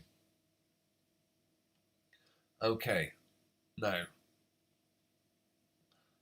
it is about time I wound down. I'm not sure if I've missed anything crucial in the chat. Let me just have a little read of the last bit. We can go back to the crankies. Random gains. Coconut oil and shea butter helps crack lips. That's great. It actually, when I talk about cracked lips, Vaseline, I'm talking about something that YouTube doesn't like me talking about. Therefore, I use other language. But thank you for the information. I don't actually get cracked lips.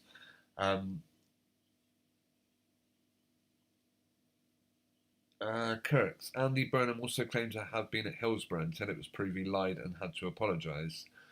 All I know, like I said, we mentioned that, is that he was the one that forced supposedly, according to the official narrative, forced an independent review into the disaster. Someone once told me a really interesting video about Hillsborough. If ever you want to know the truth about the Hillsborough disaster, go to Hillsborough, the ripple effect.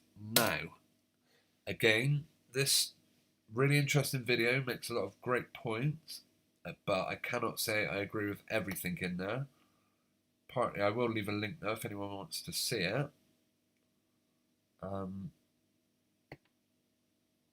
I'm not sure who the original person was. Now, what they mention in this video, just little things go through the cracks, which aren't really important, but they mention Rupert Murdoch launching his satellite and how important it was going to be, whether it would work or not. Do satellites really exist? Probably not.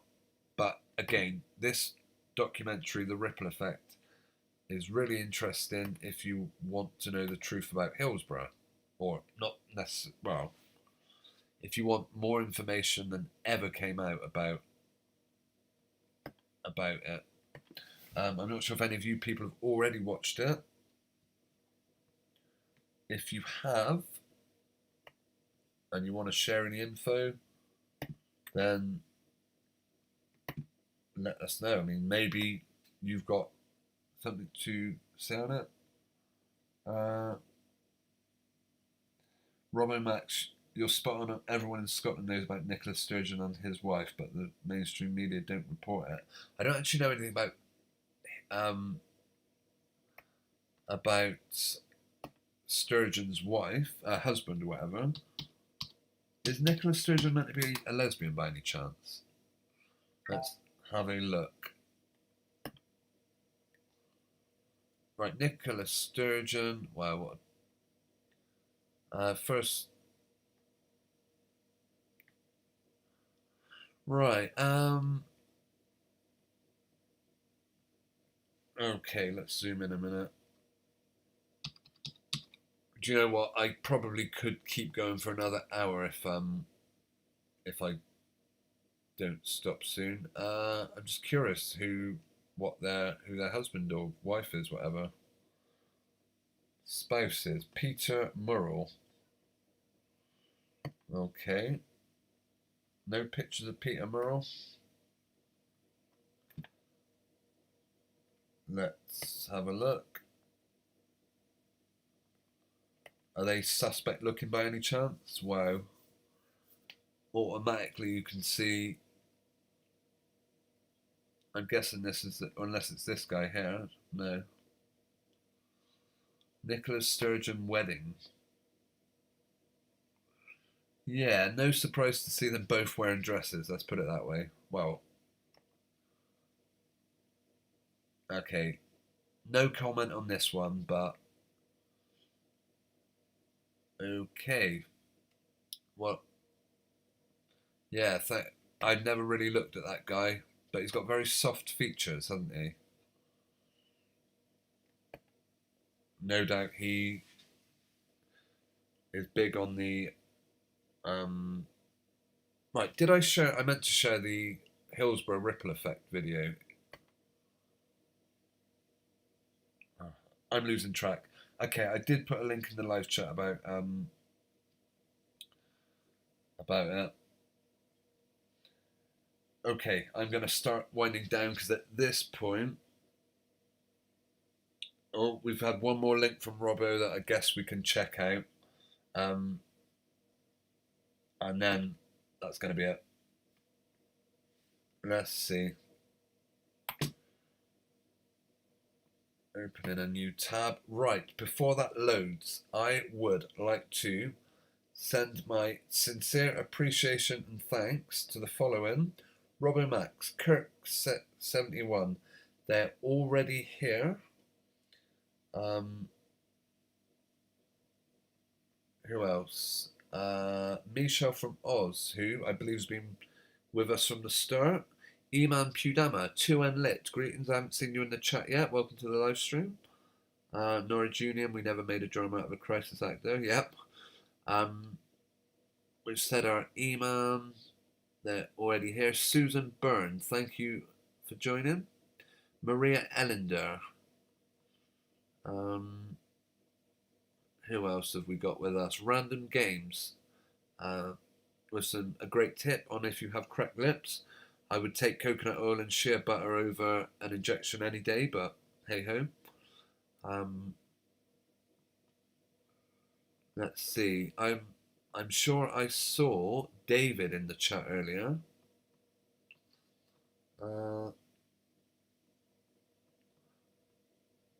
My apologies if I've overlooked anyone's comments. Do you know what? Quite often when I watch some of these live streams back, if I'm editing them for whatever reason. Oh, CC Jelly, greetings and welcome to the live stream. Well, from earlier. I mean, thank you for joining. See, it's getting late and I'm getting confused. My live stream would no longer be entertaining if I keep going for too long because I just won't be making sense anymore. Plus, my voice will start failing. It won't be any fun for any of you. Right, does anyone else need to be thanked for joining the live chat? I believe I've mentioned everyone, but if I haven't, please let me know. Let's see. I think, oh no, yeah, there was another person. We've had David. I said thank you to David. We also had Emma Aurora, however they pronounce their name. Yeah, if anyone does want to pop in the chat and say hello before we finish, that would be great. Yeah, here we are. AAA Marora. I don't believe I've missed anyone, but if I have, my apologies. Get in the chat now and let me know. Right, we'll look at the link shared by Robbo. And by the way, if anyone wants to actually come on and take it one step further than just comment in the live chat, next Sunday I will be opening up the lines to anyone that wants to come on as a guest. Is this the? I'm guessing this is what what Robbo played. Unfortunately, as an advert first, by the look of it. Either that or it's already played through. I don't want to play all that. Right. So yeah, we will come back to that in a minute. In fact, is there any way of skipping this advert? No. We'll play out on this video. I'm not sure what it's about, but it's called "The Plywood Satellite Will Be Launched into Orbit." Yes, it's only 54 seconds, so that will be what we're going to play out on. Why is it already 20 seconds in? Okay, now, yeah, the point I did want to make before we finish, let's see, where were we? Baal. There's an interesting story in the second book of Kings, chapter 10. King Jehu, who was the king of Israel at the time when Israel had massively fallen away from the standards of King David and King Solomon, who built the massive temple. He basically tricked the people of Israel. Then where are we? Where's the verse we're looking for? Bear with me, okay? Here we are. Okay. Let me zoom in a minute. Oops. Okay, now see if you can see any similarities with what happened back then and what could potentially happen now. King Jehu brought all the people together. I'm not sure what translation this is, but the first one I came across. Ahab, which was the previous king, served Baal a little, but Jehu will serve him much. Basically saying, you thought your last king worshipped Satan. That's nothing compared to how much I am. Summon all the prophets of Baal, all his servants and all his priests. See to it that no one is missing, because I'm going to hold a great sacrifice for Baal. Anyone who fails to come will no longer live. Now, where have we heard this line? Anyone that fails to do something, their life may not, be much of it. But Jehu was acting deceptively in order to destroy the servants of Baal. As it happens, he tells the worshippers of Baal to call for an assembly. The translation I'm more familiar with says a solemn assembly for Baal. Yeah, that's pretty much it. And they said to it, everyone must come. Now, if you think back then, the people in charge of you, the king or the government, are telling you that we're holding a massive service, a massive ceremony, and everyone that wishes to bend the knee to Baal, to a serpent maybe, to witchcraft, come along. It's the norm. Everyone's going to have a great time. Unfortunately, what King Jehu ended up doing, let's see. As soon as Jehu had finished making the burnt offering, he ordered his guards and officers, "Go in and kill them, let no one escape." So they cut them down with the swords. The guards and the officers threw the bodies out and then entered the inner shrine of the temple of Baal.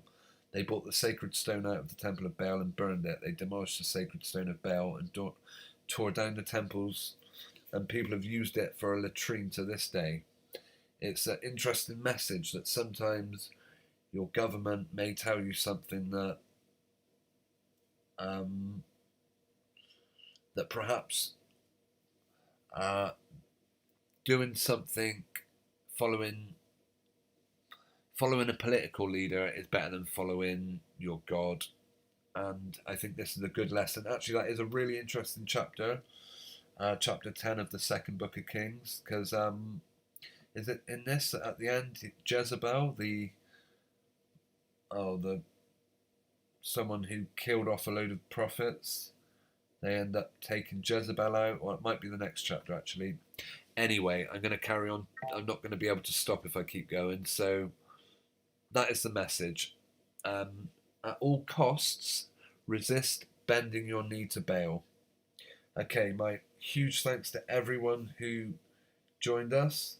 To Enlit, good point. Get out of jail by paying bail. It's a good point. It's it's interesting how those names creep in.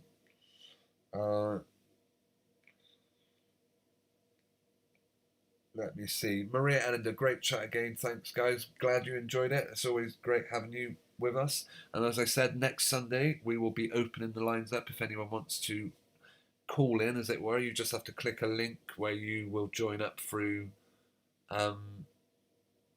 You come onto StreamYard and you can share your voice. Maria, sleep well. I'm going to start my day soon. Have a great week, Maria. Hope you can make it next Sunday, because I know you often like to join in the open lines. Let's just leave with a pit. Oh, we're going to watch the video from Robbo in a minute. Jehu, assembly for Baal. Some of the images are, where everyone is slaughtered at the end. Oh my goodness, what a tiny little image.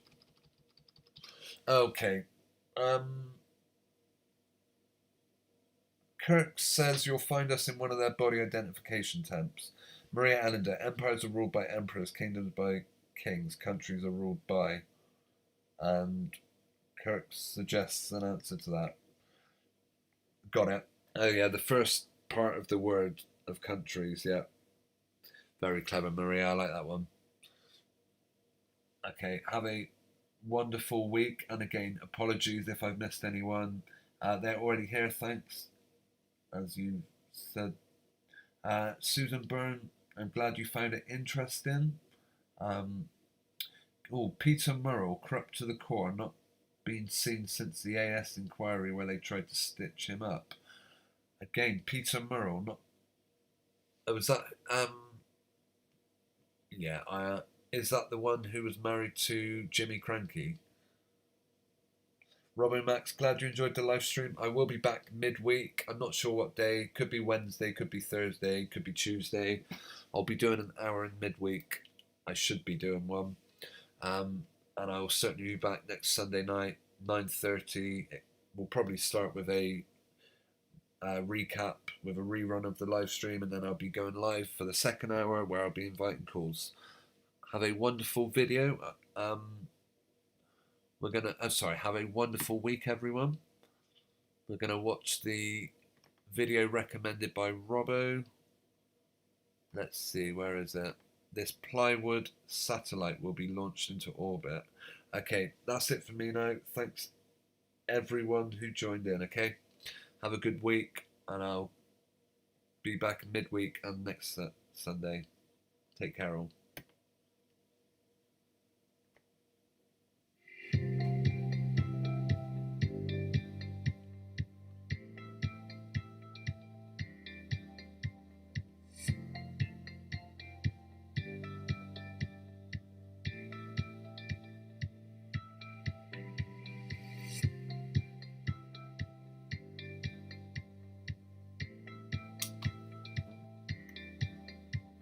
Whoops, sorry everyone, I skipped down.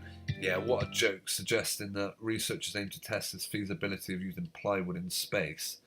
How would that stand up to one of the, apparently there's meant to be loads of debris in space. I know I said I was going to shut up, but I just wanted to put into context this video that we're watching. I'm sure most of you know, most of us are in agreement with how ridiculous the whole idea of space exploration is. But anyway, if you are of a different opinion, of course you're entitled to believe what you want. But yeah, a little plywood box, how much funding do you think they've got from the government to chuck that in space? Thanks for sharing this. Selfies will capture the effects of extreme heat and radiation.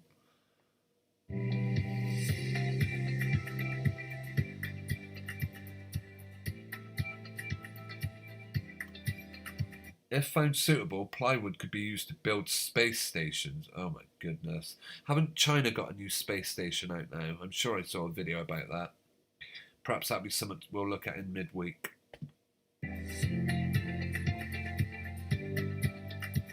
Oh, you're joking. They're sending a satellite up with a camera. What are they going to do with that camera? Point it at Earth? Point it at the stars?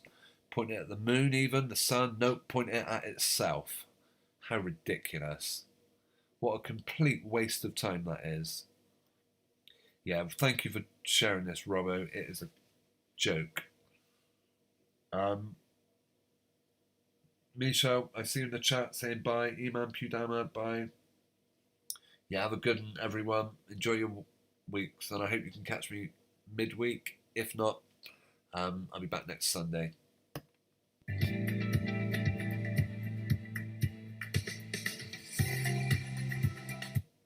That's ridiculous. That is something we're going to have to look closer at.